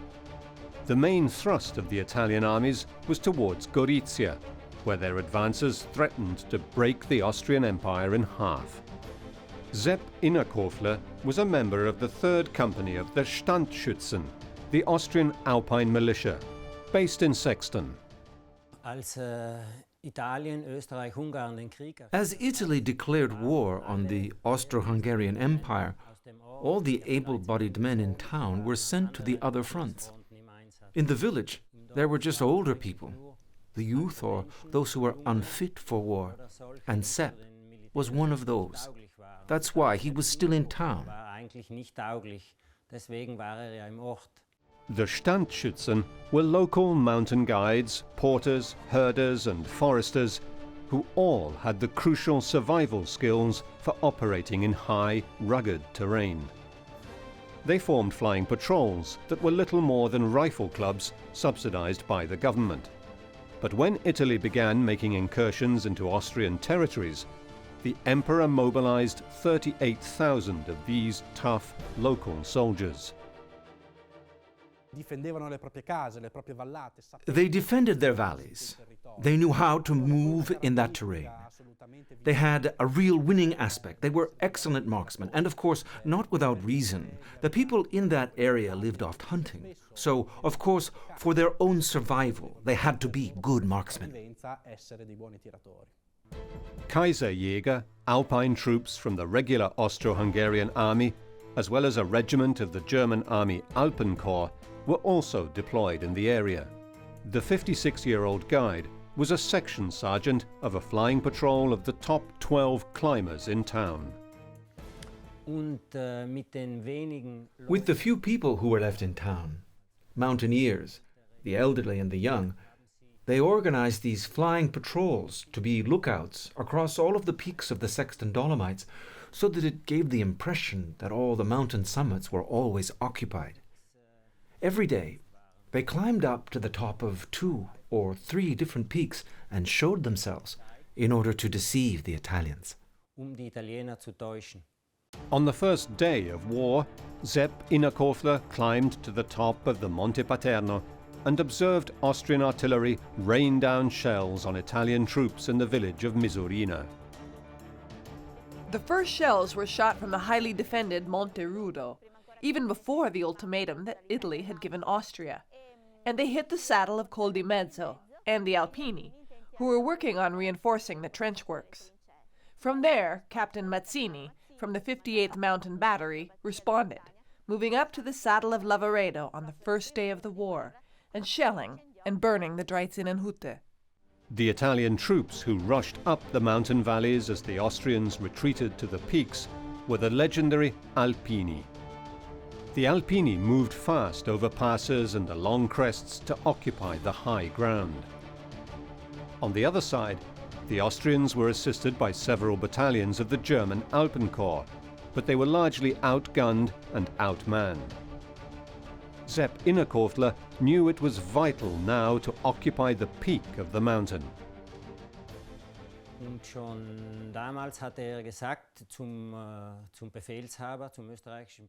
Even at that point, He had told his Austrian commanders that Mount Paterno should have been occupied because it was strategically very important. But they did not listen to him. They took it in, but then told him to come back down. Yeah, and 2 days later, the Italians were on the peak. And then the Austrian commanders realized how important it was, and they gave Innerkofler and his flying patrol the task to take it back. He said, "This is practically impossible, but we will try." Andy and Giulia trek toward the saddle below Paterno. From here, it is clear why these peaks were of such strategic importance. Ahead of them is the Sechstenstein mountain and Toblin Tower. To their right, Monte Paterno. They opt to try the route round the top of the mountain to the Italian-held positions, tunnels that were dug during the 2-year battle that raged around these peaks. Their starting point is the entrance to the Italian gallery. For safety, Andy and Giulia harness up for the most dangerous part of their day, a traverse along a narrow path below the peak of Paterno that leads to the next wartime tunnel opening.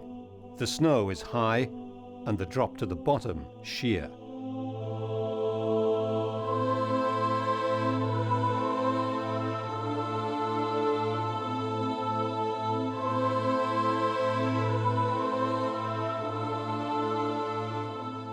On the 18th of June, Innerkofler earned a silver medal for maintaining his observation position on Cima Uno after a violent hand-to-hand fight with Italian Alpini. The Italians were advancing and taking control of the surrounding peaks that overlooked the passes and the road to Sexten and the Brenner Pass. It was during this initial standoff that men from both the Italian and Austrian armies silently observed an incredible scene.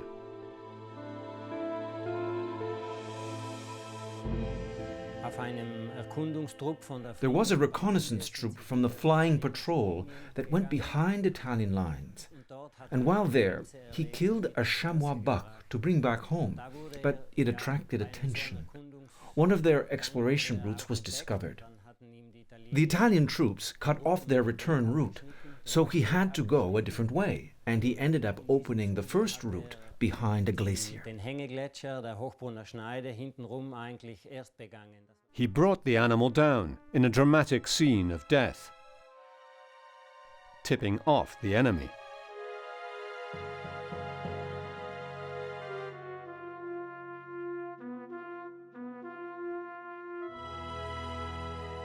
Intent on taking back Monte Paterno, the Austrian High Command ordered Innerkofler to lead his 5 best men of the flying patrol in an attack against the stronghold. It was a suicide mission, and he knew it. The Italians had gone up from the south side of the Paterno. That was much easier, and he had to go over the northwest face, which was a lot more difficult. A plan was put into place, how he was supposed to take it. In the early morning hours, they set out. He told his son, who was 17 years old at the time and was also part of the flying patrol, "Today, you are not coming with us. Today, you stay home, because we may not come back."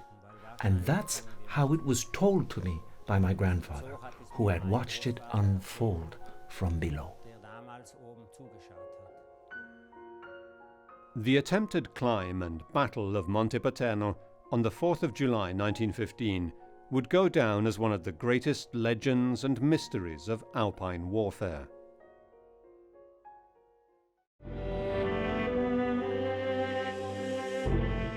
4th of July 1915. As the sun rose over the village of Sexten, Sep Innerkofler was already at the base of the north wall of the Monte Paterno. All was calm and silent as his sons watched his ascent with a small patrol of soldiers.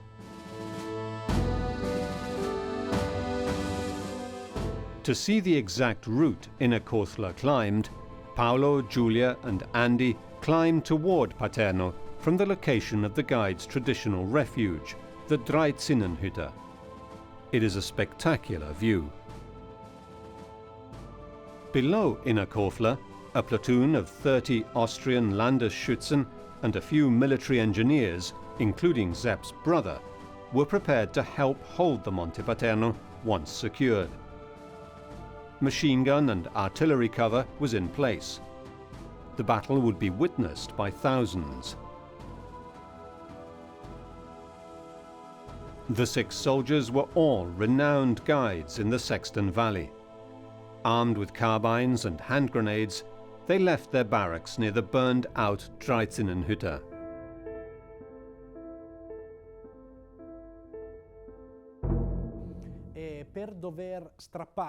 To capture a well-occupied peak, it was often necessary to orchestrate a surprise attack and take advantage of everything that nature and the weather offered. La parete nord, lo spigolo nord. The north face, the north chimney, like all the north faces in the Alps, gave the rock face a gloomy aspect. The climb up the north chimney of the Paterno has not changed. But you have to imagine that the first mountaineers who went up these faces found very brittle rock. With time, the rock has become harder. The difficulty of the climb remains the same, but the excitement of discovering new routes is long gone. Ne è rimasta la difficoltà dell'arrampicata. Quella alpinistica, la grande scoperta, ne è venuta meno. Arrivati in prossimità della vetta. Arriving close to the peak, Sep Innerkofler untied his rope and alone set out to attack the summit. Tentò l'assalto alla parete, alla cima.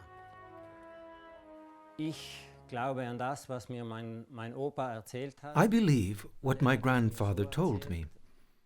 He told me that the plan was that, under the cover of darkness, they were supposed to climb, and as they neared the peak, he would give the Austrian troops a sign to give cover fire, and then he was supposed to throw grenades over the top and then storm the peak.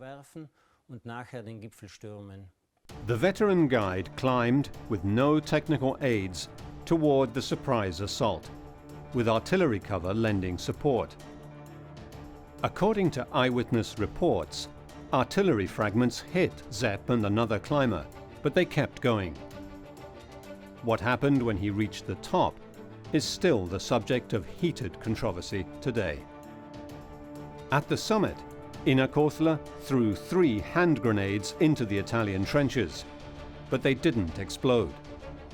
Then, in a hail of rocks and artillery and machine gun fire, Sep Innerkofler was killed. Whether it was by friendly fire, an Italian bullet, or by a rock thrown by one of the legendary Alpini, is still today a matter of debate. Le versioni contrastanti riportano diverse. There are different versions about the last moments of Innerkofler's life. Atti della vita di Innerkofler.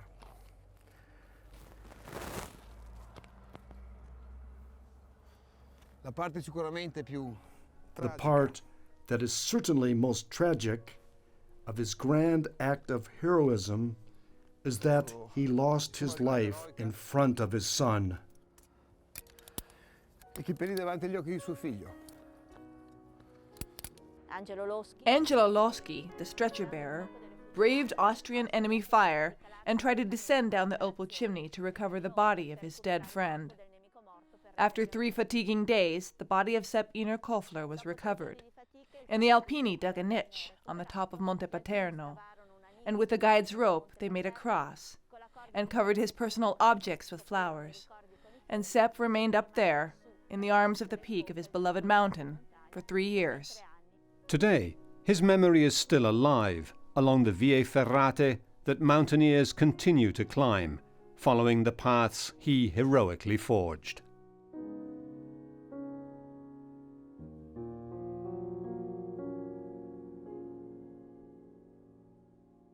With Monte Paterno firmly in Italian hands, The next mountains down would become key for access to the strategic Fischlein and Puster valleys.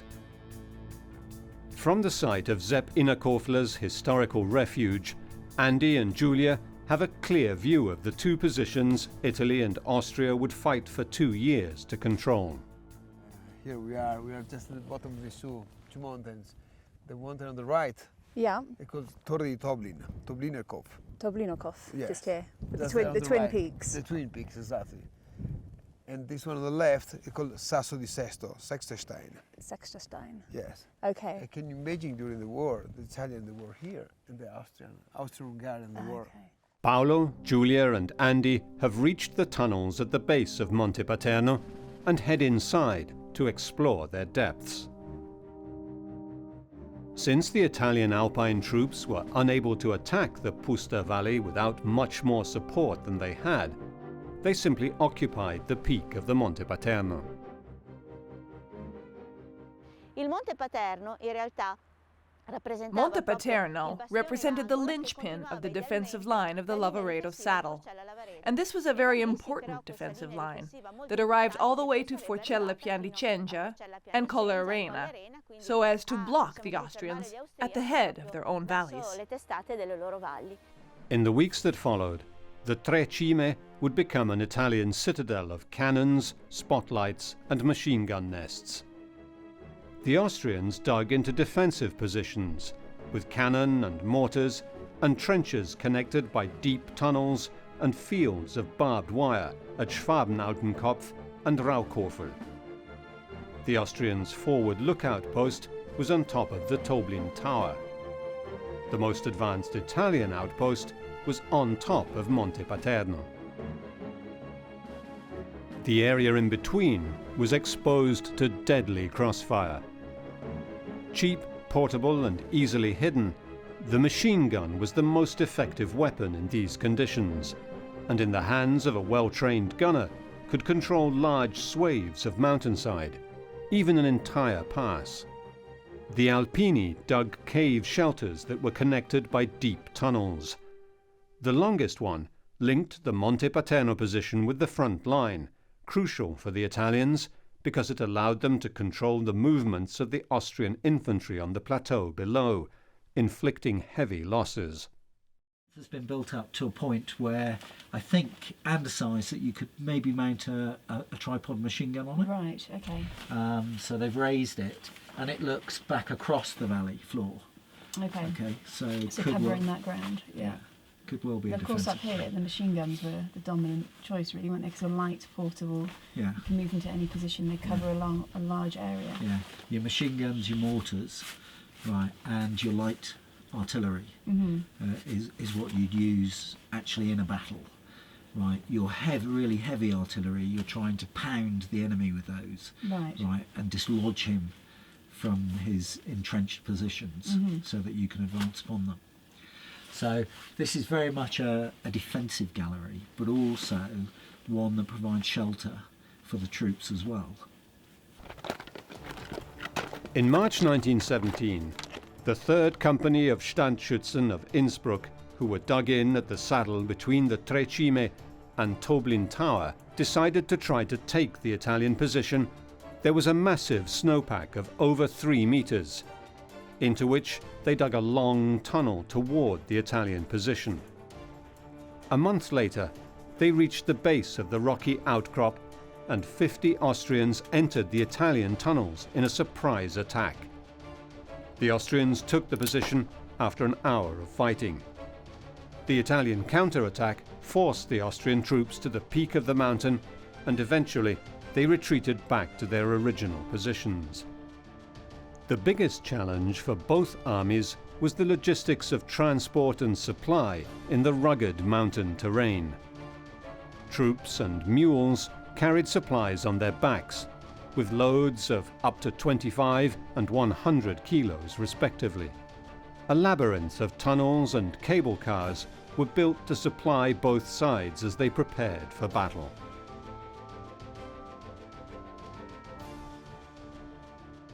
Un altro dato molto significativo sulla guerra di montagna, sulla guerra bianca, sulla guerra a contatto con madre natura. Another significant number regarding the White War, the war that involved close contact with Mother Nature, especially during the winter, was represented by the number of dead after 2 winters of war on the Italian-Austrian front. 10,000 of the fallen were victims of the White War on both sides. Erano stati vittime della guerra bianca su entrambi i fronti. The winter of 1915 was one of the coldest of the whole 20th century, and on the high mountain peaks, neither side could move. The Alpini once again stormed the Toblin Tower. The tunnels carved in Monte Paterno allowed the Alpini to supply their outpost. Still today, remnants of their battle for survival underground remain. Giacomo Bollini has collected many objects from the era. Per proteggere le mani dal freddo molto spesso venivano dati in dotazione guanti come questo che proviene direttamente da... To protect their hands from the cold, often they were given gloves like this, that comes directly from a glacier. You even see today the rabbit fur on the inside. Another problem was reflection of the sun off the snow. Del sole sulla neve. Contro riverbero... Anti-reflective glasses like these were given to both the Austrians and the Italians, and for the snowstorms they were given these goggles, which also had rabbit fur around them. Invece di occhiali come questi, fodorati anch'essi di pelo. Just to physically, work in there. I mean, It's a precarious place to be working away, isn't it? It was an unbelievable, dangerous Yeah. work because you have to put exactly the stones in the right place and you're next to the cliff. As the sun sets over the mountains that the Austrians and Italians fought furiously around, Andy and Giulia descend the narrow mountain path to their starting point under the 3 peaks of Lavaredo. To understand the battle for the Dolomites better, they have decided to visit a new sector of this front the next day, the western slopes of the Monte Piana and the defences of Val Fonda.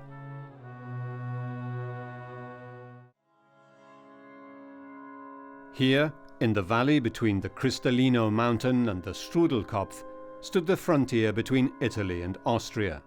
To the right, Monte Piana, a flat mountain, ideal for infantry attacks and vital for road access into the Pusta Valley. Unlike Sexton, which was protected by nature as much as by men, here, if the Italians had captured Monte Piana, they would also have been able to push up into the strategic lifeline of Trent. These trenches, however, were as far as the Italian infantry could go. Thousands of lives were lost on the mountain overlooking it, but here the line held. Fierce battles raged here as the Italian army tried to outflank the chain of mountains from Monte Piana to Monte Paterno. This battle became a life and death struggle for the Austro-Hungarian Empire. The area is still strewn with artifacts from the First World War. Barbed wire. Now that's interesting because all the barbed wire we've been seeing has been double strand. Yeah, well this is triple. Andy and Giulia come across the site of an old bunker, perhaps a cook shack based on the food tins and water cans left behind. Tell you what it is. It's a chimney. Oh, of course. So that's with the top with a cap to it. Yeah. And the smoke coming out here. Soldiers hunkered down in these trenches and bunkers for months on end. It's a good position, perfect position really, to have your machine gun. Yeah, and it wouldn't surprise me if this area didn't receive quite a bit of bombardment. Well, that was very interesting. But life in the trenches could turn deadly fast. Looking at this is actually a high explosive shell. Yeah. But you can imagine that hurtling through the air at sort of several thousand metres per second. Very hot when it hits something or somebody. Yeah, somebody, that's a killer. Definitely, they're everywhere. Yeah. Oh, that looks a bit different. What's this? It's a different shape. Oh, it's a fuse, isn't it? Oh, let's have a look. Well, this is probably for what we would call a shrapnel shell, proper shell. Okay. Okay. And the shrapnel shells were filled with lead balls. Like the size of marbles, weren't they? That kind of size. Yeah, and lots of them packed in. Yeah. And if you remember on the Somme, there's lots of them. You do find but them. The way it works is that if you just look, you can see these sort of marks. And the numbers. Right, so that's seconds. Okay, so okay. 18, 20, 22, 24, 28. Yeah, so they're seconds. So what the gunner does is they calculate the time of flight from where they are to the enemy position. Mm-hmm. Okay, and they want it to go off in the air. Andy and Julia come across a monument, apparently hand-built by the survivors of an Italian infantry company that occupied this position. So you've got full in Giuseppe there, and then full in Giuseppe. So it's obviously, this has been built by the soldiers themselves. For 3 years, Sep Innerkofler's body lay on the top of his beloved Monte Paterno. The Tyrolean mountain guide had died fighting for the Austro-Hungarian Empire in a key battle against the Italians for strategic Dolomite gains during the First World War. In August 1918, a small expedition led by Innerkofler's son exhumed his remains and brought them home to his family in Sexton, where he was buried here in the village churchyard.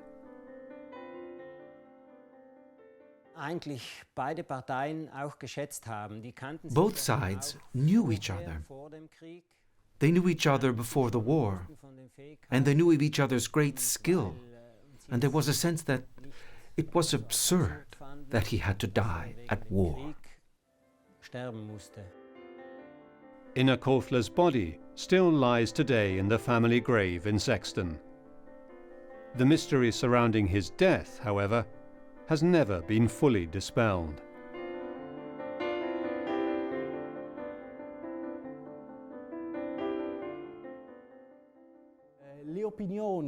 The opinions about Innerkofler's death are varied, and the historians are divided about the 3 different versions that are told. I climbed up the Sextonstein with experts, and it is in perfect range of a machine gun toward the Opal chimney, so it fits. So it is possible that it was a burst of machine gun fire from the Austrians. I believe, at least in my own personal interpretation, that at dawn, the Austrian soldiers mistook the soldiers of Innerkofler's patrol as they were climbing up for Italians who were going down. The story would not be complete without the version told by the Italian Alpine troops who conquered and kept the Monte Paterno. Here in the unique memorial park dedicated to the Alpini dead of Italy's wars, Andy and Julia meet the nephew of the giant Alpino Pietro De Luca. De Luca was an Alpino of the 6th Regiment who was defending Monte Paterno. The versions are all consistent until the point Innerkofler reaches the summit. In the Italian version, it is a giant Alpino who kills him. Innerkofler scaled the vertical face and arrived on the top, and the moment he arrived at the summit, De Luca realized it, and Innerkofler threw the grenades, and De Luca, who was wounded and had nothing in his hands, he didn't have his rifle, picked up a rock and threw it down at the guide, and it hit him, and Innerkofler fell. The version of the Alpino De Luca, who launched a rock to kill the great Alpine guide, was certainly a convenient version for the Italian military. My grandfather always told me that he was hit by cover fire, by friendly fire. That is how my grandfather always told it, based on what he saw. Perhaps the version of Innerkofler dying at the hands of Italian De Luca was the most acceptable to both sides, because admitting to have killed such an important and famous man as Innerkofler in the first days of the war could have been something the Italian military could boast about and use for war propaganda. This is De Luca, wounded. It is enough to look at his figure to see just how big he was, and in fact, many said that he had hands as big as spades. De Luca would eventually emigrate to South America, and the generations after him would hand down stories about him to their Italian relatives. My grandfather was really handsome and very tall, with a head that shone, and his eyes blue as the sky over his beloved city of Treviso. These are the words she writes, no? His hands were enormous and strong, hardened from work, but soft for a caress. The Innerkofler family would have no choice but to continue their mountain business, despite the hardship of war. He was certainly a very courageous man. He was a known figure who essentially died for his fatherland. His wife, Maria, had to look after all the Dolomiterhof, and naturally after his death, she would have to take it all forward. Nothing was certain. Nothing was easy. We can't forget these things. If you explain it in the schools, they don't believe it. These are things they don't understand because now it is the modern era. You push a button and do everything. But back then it was strength, hands, legs, and your head above all. The Italians were eventually forced to retreat from the vast, high-altitude front after the disastrous Battle of Caporetto in the east, where 250,000 men were lost. The Dolomite territory, including Trecime, Tyrol and Bolzano and Trent, would return to Italian hands by the Treaty of Versailles. 1 million Austrian and Italian men died in the First World War, many of them, like Sep Innerkofler, along this treacherous mountain front. Today, throughout the area, the trenches, iron ladders and narrow tunnels are an eerie reminder of the tragic battles that unfolded in the First World War, and the many ordinary and extraordinary men who sacrificed their lives above and below some of the most impressive mountains of the Alps.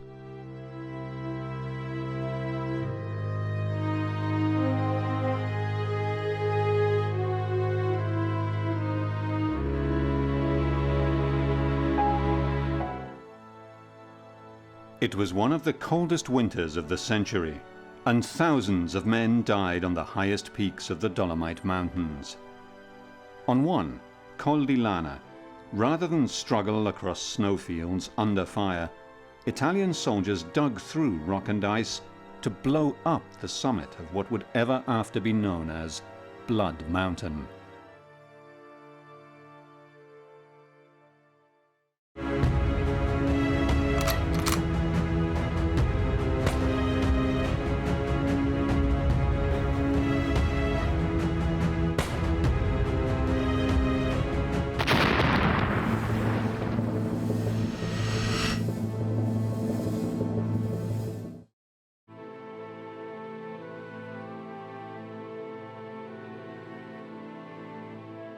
This is Col di Lana, the high peak in the Dolomite mountain range that earned the grim name of Blood Mountain after thousands of men died in frontal attacks and the biggest underground explosion of this First World War front. On the Austro-Italian Alpine Front, the mine war had various episodes. The first and most famous was that of the Col di Lana. Col di Lana was in a position that was unconquerable. The Austrians had fortified it from the first day of the war, and the Italians weren't able to take it. For military tactical reasons, the mountain was very important for the Italians. They wanted to break through the Dolomites to reach the Eisack and Puster valleys for strategic reasons, and this was the only mountain standing in their way. It was treacherous and unforgiving high mountain terrain that took soldiers' lives both above and below ground. Col di Lana was the scene of some of the heaviest fighting on the Italian front, a tragic page in the history of Alpine warfare. Col di Lana in particular was a very difficult front on the Dolomites because it included both the characteristics of mountain warfare, that of alpinism, but also the great assaults that were characteristic of the Isonzo front and the Eastern Front. They wanted to take the mountain at any price. The Austrians had at that time just put small groups on top, but then the fighting went on and on so long, until finally for the Italians the only option left was the explosion. When Italy entered the war on the 24th of May 1915, its frontiers stood at the edge of today's Veneto region of Italy. The Mountain War was a series of battles fought between 1915 and 1918 across the then border between the Austro-Hungarian Empire and Italy. Italy claimed the cities of Trent and Trieste, believing they could annex them in a lightning attack. The spring of 1915 seemed like an ideal moment for Italy to expand its territories northwards and eastwards. These mountains that rise up around the resort town of Cortina were the scene of the harshest battles when the undermanned Austrian garrison retreated to the more easily defended mountain peaks. Italy had hoped to gain its desired territory in a surprise offensive, but the battle soon became bogged down in a high-altitude war of attrition in harsh mountain conditions.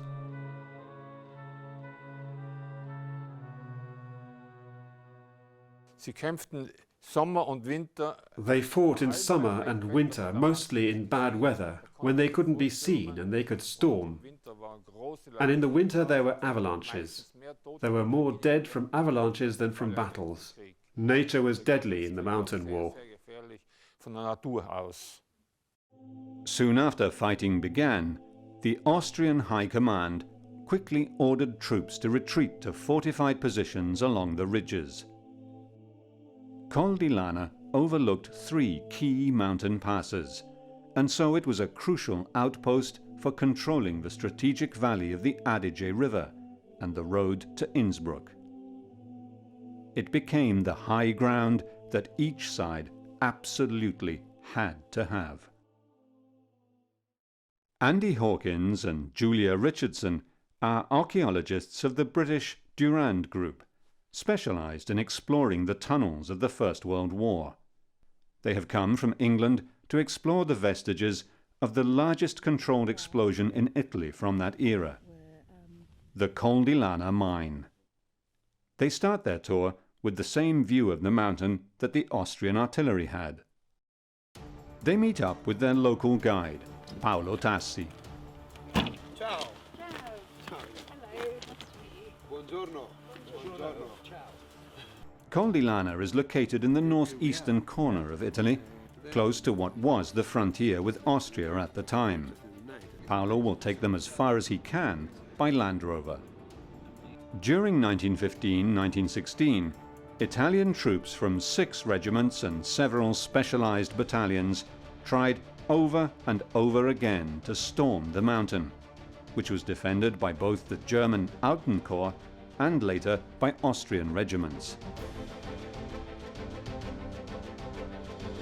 One of the leaders of the Italian assaults was Giuseppe Garibaldi II, known as Peppino. The Australian-born Garibaldi was an Italian patriot and revolutionary, the grandson of Giuseppe Garibaldi, a central figure in the Italian Wars of Independence. Anita Garibaldi is the great-granddaughter of Giuseppe Garibaldi. Uncle Peppino felt overwhelmed by his Garibaldi ancestry. It was only natural, because he was his grandson. They were very close. She remembers many of the war stories told by her Uncle Peppino and her father, who also fought in the battle. Allora, questo qui in centro è zio Peppino. This one here in the center is Uncle Peppino, and this last one, here on the end, is my father, who was still a young man. He's just a boy here. And this is Uncle Sante, and Uncle Ricciotti, and Uncle Menotti, and they are all together, you see. They have the black band on their arms, because they were grieving the loss of 2 of their brothers. Like his grandfather, Garibaldi II was a hardened warrior, having fought alongside the Greeks in 2 different wars, as well as conflicts in South America. He served with the British Army in the Boer War and as a colonel in the Mexican Revolution. If there was an impossible battle to wage, Garibaldi was the man to do it. As far as Col di Lana is concerned, I think it was a battle that was very important for him, especially given his perspective on life. For my father, it was almost as important, because he was almost killed. The mountain was defended by German soldiers and elite Austrian Kaiserjäger troops, with the backup of the most modern rapid-firing artillery Germany had available. But Garibaldi and the other Italian units had only a small number of antiquated pieces. The frontal attacks up the ridges that led to the summit were literally suicidal.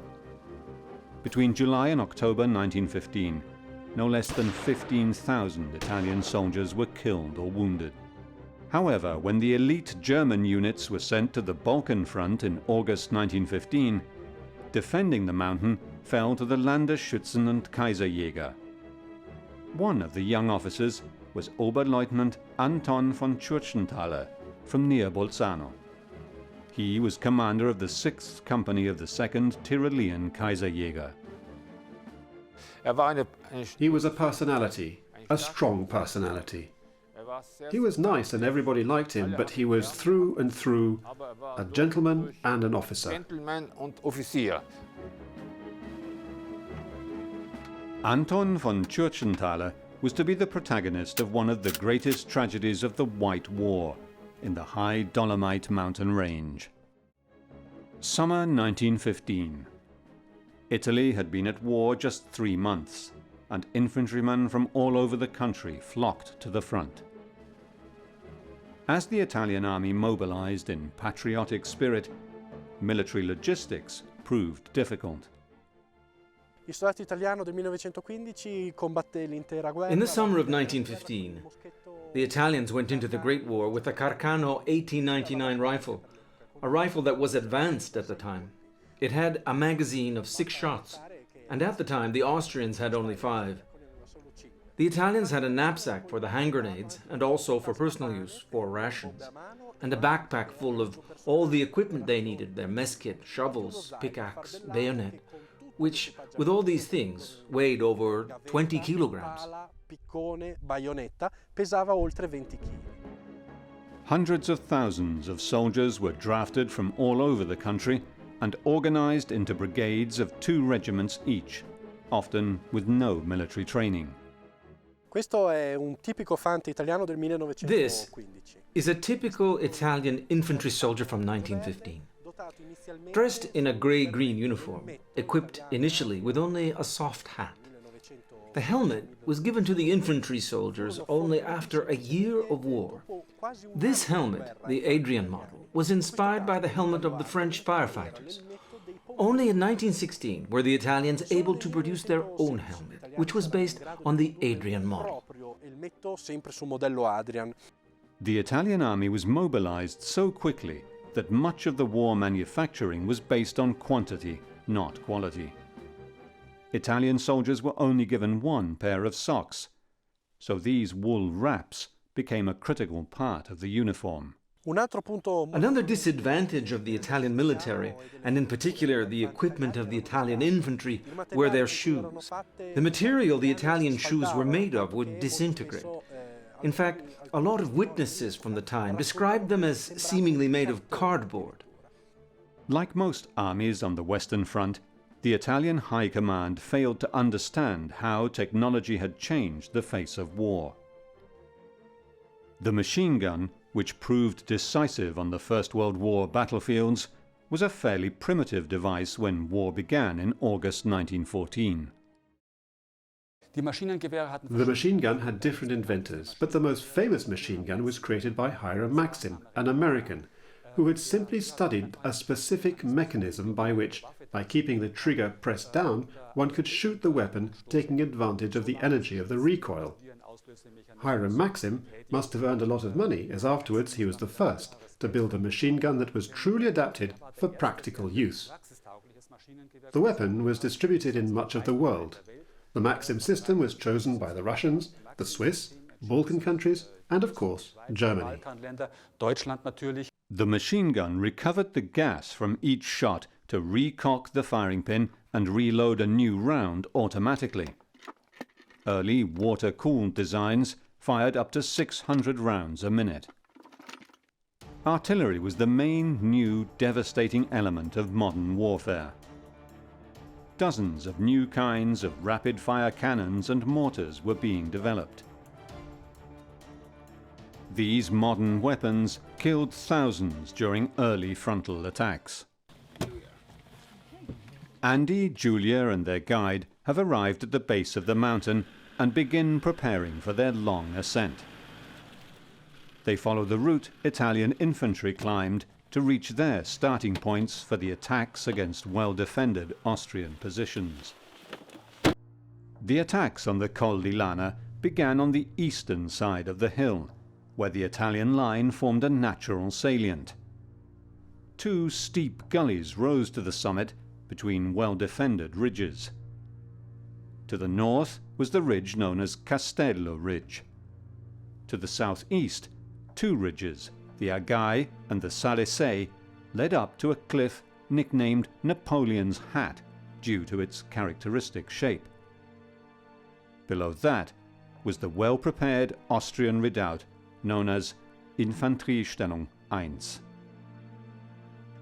Andy and Julia have come to find the tunnel that led to the mine chambers built to blow up the Austrian trenches on the summit. Today, it is a strenuous climb amid the silent splendor.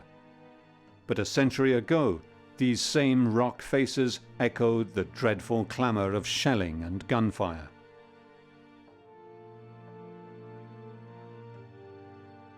You've only got to look at the terrain, haven't you, and see that to try and take, entrenchments that are well defended, well prepared, you're talking maybe 10, 20 times the number of men. Yeah. Given the casualty rates you're getting, given the type of artillery you're using around here, because it's not really heavy, the really big stuff.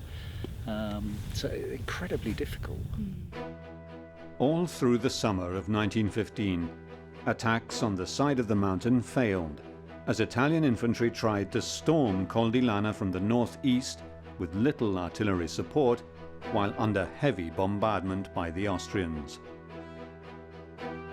The balance of firepower changed in September, when the Alpine Corps troops were sent to the Balkans, and the Italians received some heavy artillery in support. Now the new commander, Peppino Garibaldi, could adopt an alternative plan of attack. The defenders had built strong fortifications that provided covering fire for each other. Garibaldi decided to concentrate a heavy attack against the Austrian trenches on the Castello Ridge. The Austrians were caught off guard, and on the 22nd of October, after heavy artillery bombardment, the position fell. Garibaldi now sent his infantry to attack the light defences on the Napoleon's Hat, which fell 4 days later. The Infanteriestellung 1 position was more difficult to defeat. Wave upon wave of Italian infantry attacked from different directions with support from the men on the Napoleon's Hat. It fell on the 29th, but hundreds of men died on both sides in this vital battle.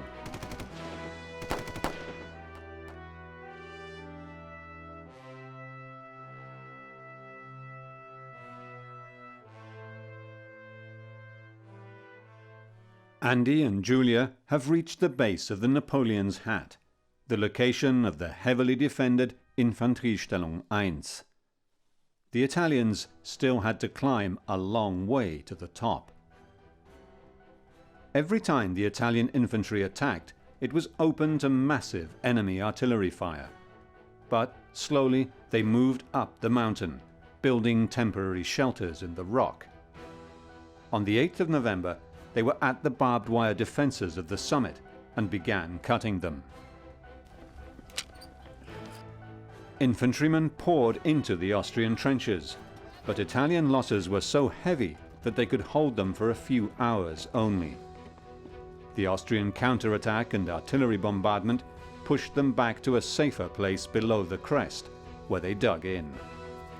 The successive attacks continued up the two ridges to the summit, where the Italian infantry dug a trench to protect their supply line from enemy fire.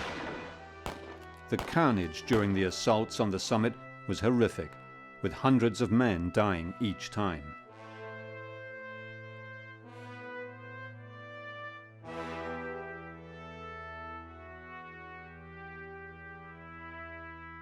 The preferred weapon on both sides was the hand grenade. The Italians had adopted primarily the Mills bomb type of grenade, while the Austrians mostly used the long-handled German type. Both used a timed fuse that gave the infantrymen 4 seconds before it exploded. Small mortars fired from the defending trenches cut down attacking units, which were also exposed to artillery fire. By December 1915, there was no more movement on the hillside. The worst winter of the century was setting in. Anton von Tschurchenthaler was a young commander of a company of Kaiserjäger, local soldiers from South Tyrol recruited to defend their homeland. He had 250 men under his command, including infantry, artillery, and sappers. The majority of the men were Standschützen. They are the protectors of the homeland. But most of the good regiments were already sent to Russia, and at that time it was only the young under 18 and the oldest ones. So sometimes grandsons and grandfathers were fighting together, while many of the other soldiers were fighting and dying in Galicia.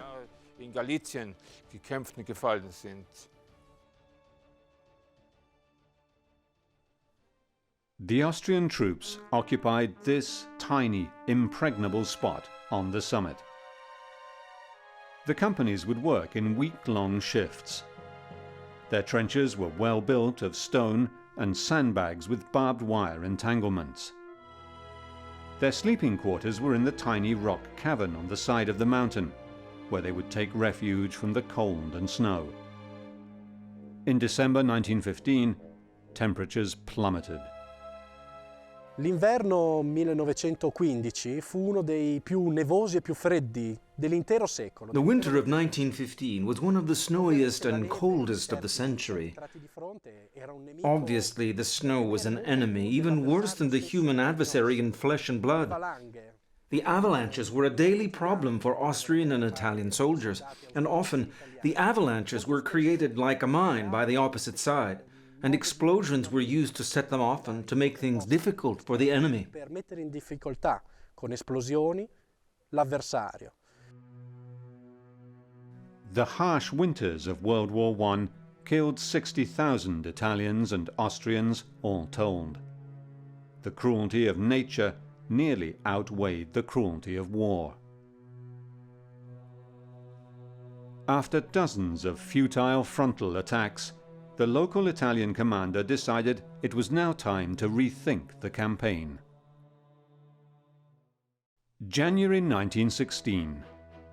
The Italian infantry had dug in under the crest of the Col di Lana, which was held by the Austrian infantry. Although now reduced to a small garrison of 200 men, by occupying the summit, the Austrians could still direct artillery fire onto Italian troops in the surrounding valleys. They had a strong supply line going backwards to Mount Sief, while their attackers still had to bring in equipment and food along the covered trench they had carved in the rock.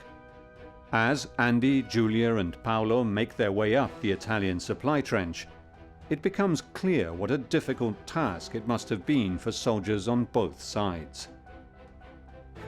They follow the trenches up the crest of the mountain. This was the vital supply line for the soldiers on the summit that so many men died to protect.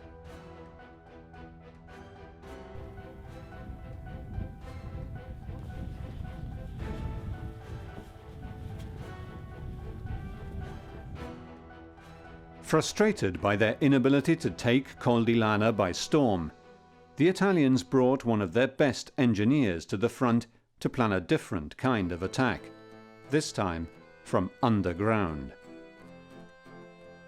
Gelasio Caetani was a brilliant metallurgy student from a noble family in Rome who had crossed the ocean to study and train in the US, then work for one of the biggest mines in the nation, Bunker Hill in Idaho. When World War I broke out, Caetani decided to head back to Italy, where he volunteered to fight.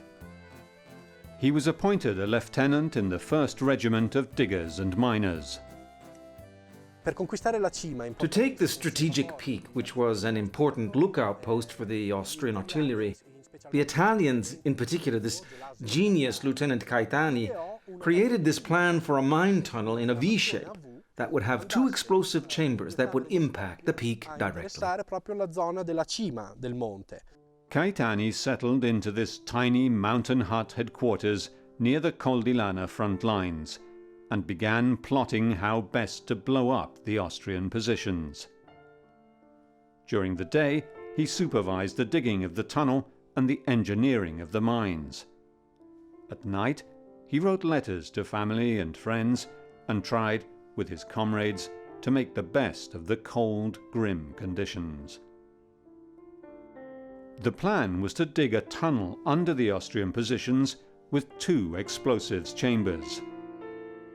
Caetani knew from his work in the Idaho mines that a single mine might not be enough to blow the side of the mountain off, and that an Austrian countermine might destroy 1 chamber, but probably not both. This tunnel, 100 meters long and having in some places a 42% slope, was built with 2 large explosive chambers that were filled, one with 3.5 tons of gelignite and the other with 2 tons. Andy and Julia come across what is left of a tunnel. It is a side entrance to the massive Col di Lana tunnel complex.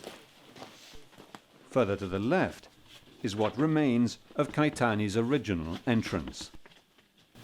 This looks like the original tunnel. So the size of the tunnel, Yeah. which is quite small, but then that does fit with driving of a mine chamber, so there's no frills attached to that, just getting to the purpose. You look at this geology and you can see just how sort of layered it is, which of course makes it relatively easy to use picks to drive through. Yeah. Because it's volcanic type rock. Yeah. So and great for working silently, being able to use those with picks rather than with drills. Yeah, because of course once you start having to hammer in with drills, you know, you've got to try and cover that noise. The tunnel took 3 months to dig in absolute secrecy. Starting in January of 1916, the Italians began chipping at the rock. It was soft and easily removed.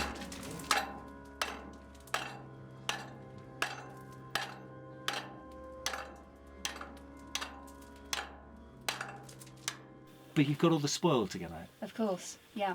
You can't let them see these big piles of spoil because it's particularly against the snow. It's going to stand out. Yeah. They're going to immediately know what's going on. Yeah. No matter how quiet you're picking. So to counter that, basically the Italians would pack it into sandbags, and the sandbags would go down the trench. The trench we just walked up. Yeah. Yeah. So it's about that deception, really. Gli italiani adoperarono 1000 accorgimenti per non destare l'attenzione del nemico. The Italians had many ways of not exposing themselves to the enemy, such as disposing of the debris and spoils that were coming out of the tunnel, because these spoils outside of the tunnel would have muddied the snow and alerted those on the summit that there was something going on further down the mountain. L'austriaco sulla vetta, che c'era qualcosa di grosso in lavorazione più a valle.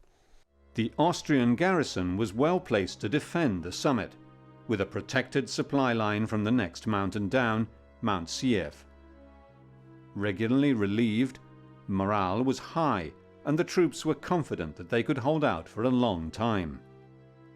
However, Austrian observers from overlooking positions could see the Italian activity, and soon suspected that a tunnel was being built.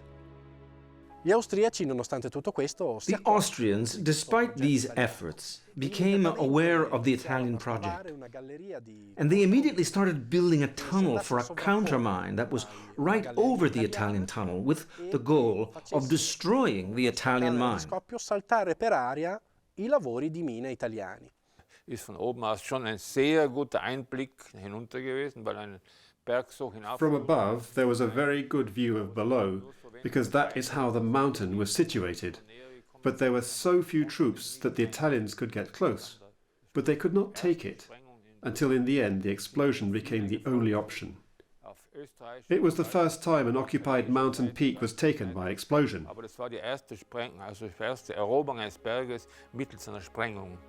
The desperate search for the Italian mine began, and the Austrian engineers began digging a counter-mine shaft down towards the Caetani tunnel. The more noise you make, the easier it is to triangulate your position in height and depth. So you would take sort of two or three readings from different positions up on the mountain, and you'd triangulate down. Right, and then you'd start your countermine heading in that direction. Yeah. And the trick is to get the countermine close enough, but not to actually break through. Okay, so then you charge your countermine, and then you'd normally put some sort of listening device, and then blow it when the enemy are in the vicinity of your... The early tunnelling techniques were rudimentary, so the noise and vibrations of the digging were often detectable using simple devices, such as listening or watching for ripples in pans of water. Later, stethoscopes were used. The British soldiers on the Western Front would later be equipped with the geophone, a double stethoscope which allowed the triangulation of vibrations between two amplifying plates. I think the decision then made to undermine, and mine blown in April? April, yeah. Yeah, so what you've got is sort of 3 months, 3.5 months of basically digging up. Hard work. Hard work. The Austrian mine blew on the 7th of April 1916, just a few weeks before the Italian mine. Gli austriaci in tutta fretta approntarono questa galleria e la fecero scoppiare, ma era troppo The Austrians very quickly built this tunnel and blew it, but it was too deep and it didn't damage the Italian tunnel. The explosion caused the death of 4 engineers who found themselves inside the tunnel and died of suffocation from the gas of the Austrian explosion. But the structure of the Italian tunnel was not damaged, so the mine of Col di Lana could proceed. La struttura della galleria era salva. Il progetto di mina del Col di Lana poteva procedere. In the end, you end up with a failed countermine. Right, so they knew it was happening, it was going to happen. They just didn't know when. Yeah. And you can just imagine the morale up there, knowing that it's going on, that there's a mine that's coming closer and closer. From that time onwards, the Austrian soldiers holding the summit of the Col di Lana knew their days were numbered. Troops changed shifts every week, so it was a game of Russian roulette as to who would be on the mountain when the mine did actually blow. Und sie haben mehr oder weniger gewusst, heute Nacht oder morgen wird es in die Luft sprengen. They more or less knew that tonight or tomorrow morning they would be blown up. From hearsay, intelligence and prisoners, and word of mouth, they knew it could only be a matter of days. When the shift change happened and one regiment went down and the other came up, they all wished each other long lives because they all knew it might be the last time they ever see each other. And of course, 150 people would later be blown to pieces there. Das sind eben, bei der Sprengung sind 150 Leute damals in die Luft zerrissen worden. In the week preceding the mine explosion, the summit of Blood Mountain was held by the 5th Company of the Kaiserjäger Regiment, commanded by Lieutenant Valentini. On the 16th, the units rotated, and Lieutenant Churchenthaler's 6th Company took over. It was a stroke of bad luck. The Italian infantry had begun digging a 100-metre tunnel under the summit. They knew the direction of the enemy trenches, but had to constantly check their position to ensure they were going in the right direction. For Caetani and the engineers preparing the mine, any misstep could be disastrous. His journal gives a glimpse of the dangers, pressures, and stress. I am in bed after having climbed to the top of Col di Lana twice. I am tired and sleepy, but I don't know if I can sleep. The body is tired, but my nerves are vibrating like the chords of a violin. It is a battle of deductions, psychology, and technical knowledge. It is the most intense moment of my life.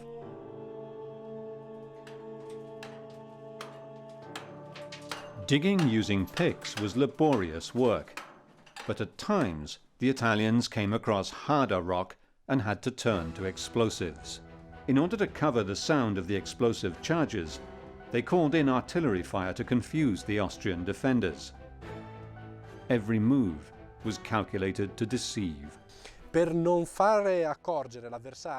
as not to let the enemy know about these explosions, these operations were often coordinated with intense artillery fire to confuse the enemy, who were often using listening devices on the ground. L'avversario che è attento, molto spesso, con dei sensori auscultava il terreno. The explosive used was gelignite, that Lieutenant Caetani had used many times before in the treacherous mines of America. It came in boxes and had to be made safe for transport.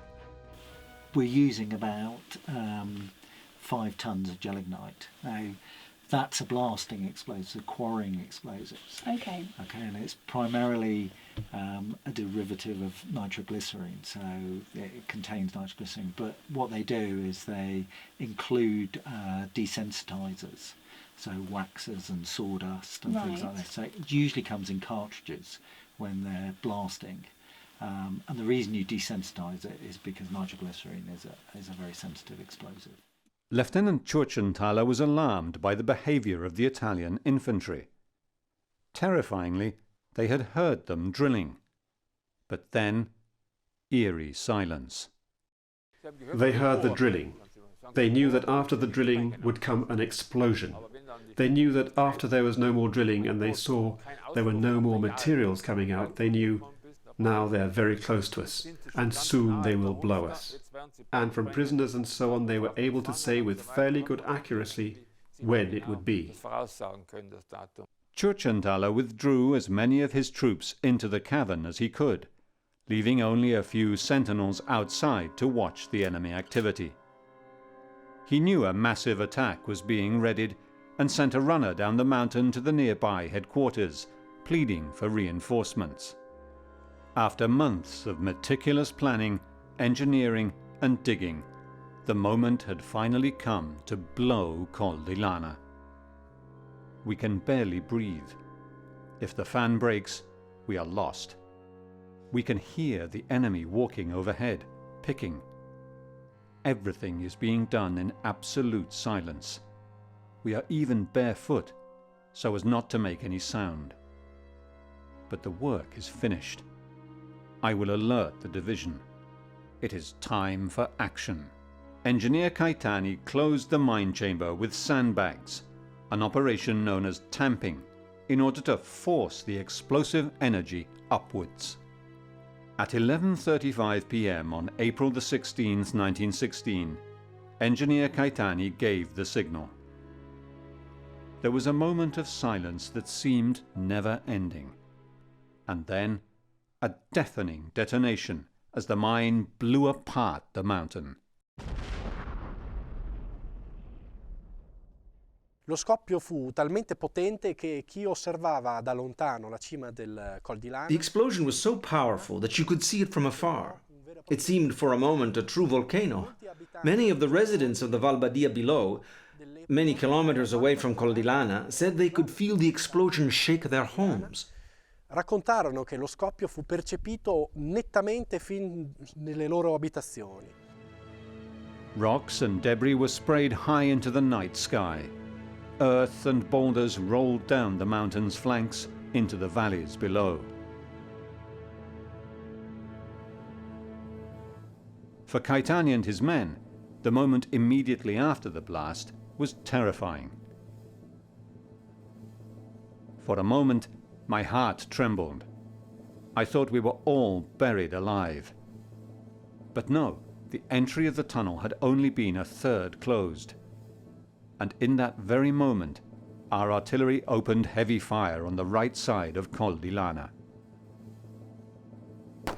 Lieutenant Tschurchenthaler described it like this. The mountain trembled as if it was going to collapse on itself. Everyone tried to get out. In vain. Rock masses and other material had blocked the lower entrances. We were prisoners.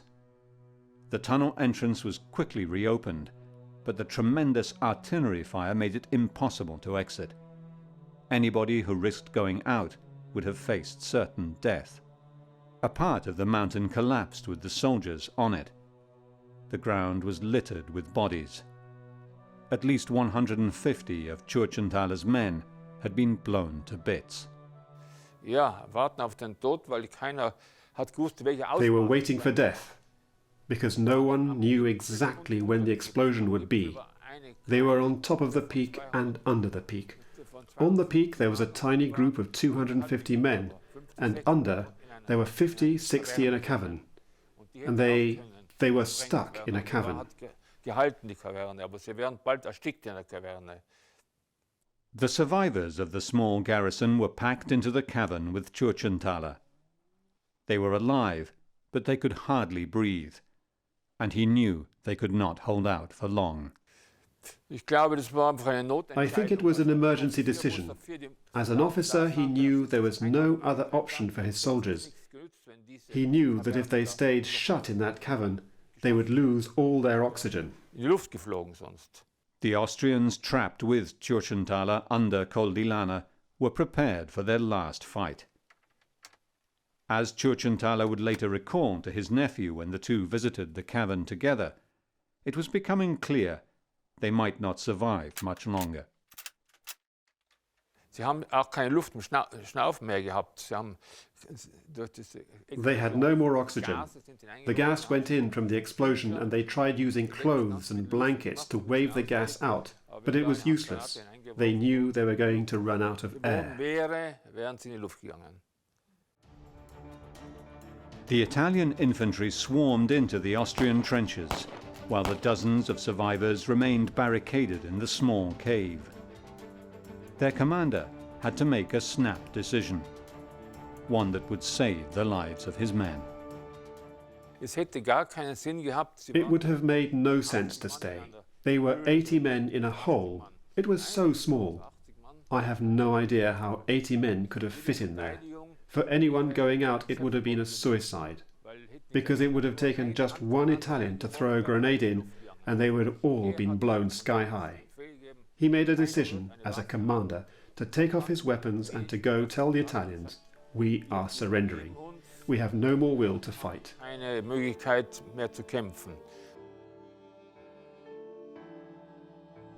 It was time to surrender.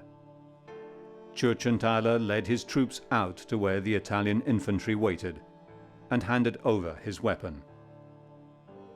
They were taken prisoner and led solemnly down from Col di Lana.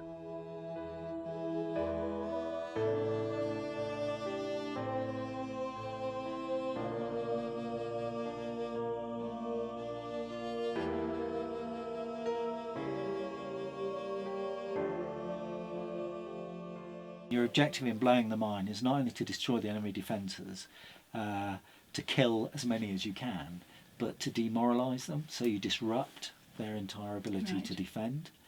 And so long as your attack goes in straight away, the enemy don't have the ability to mount a good defence. Right. Okay, so you're catching them, in a sense, in a state of shock. In October 1917, Austrian troops trained in from the Eastern Front broke through the Italian lines at Caporetto, and the entire Dolomite front collapsed. All the gains so painfully won along the mountain front were lost as the Italians were forced to retreat to the Piave Valley. Austrian troops would take the crater of the Col di Lana once again. Today, the younger generations know very little about the Great War. There are only a handful of family members, like Anita Garibaldi or the nephew of Lieutenant Churchenthaler, who can tell the stories as they were told directly to them by the soldiers who survived. The First World War was a very long time ago. The youth of today doesn't know anything about it anymore, and there are only a few survivors left. Col di Lana is truly an open-air cemetery. Today, it should be a place that inspires peace, to remember the great suffering that Italians, Austrians, Bohemians, and Bosnians went through for no reason. Because this was a useless war, an extremely hard war. Today, the massive crater still visible in the side of the mountain is a solemn reminder of the immense sacrifice of so many lives for yet another futile chapter in the Great Underground War.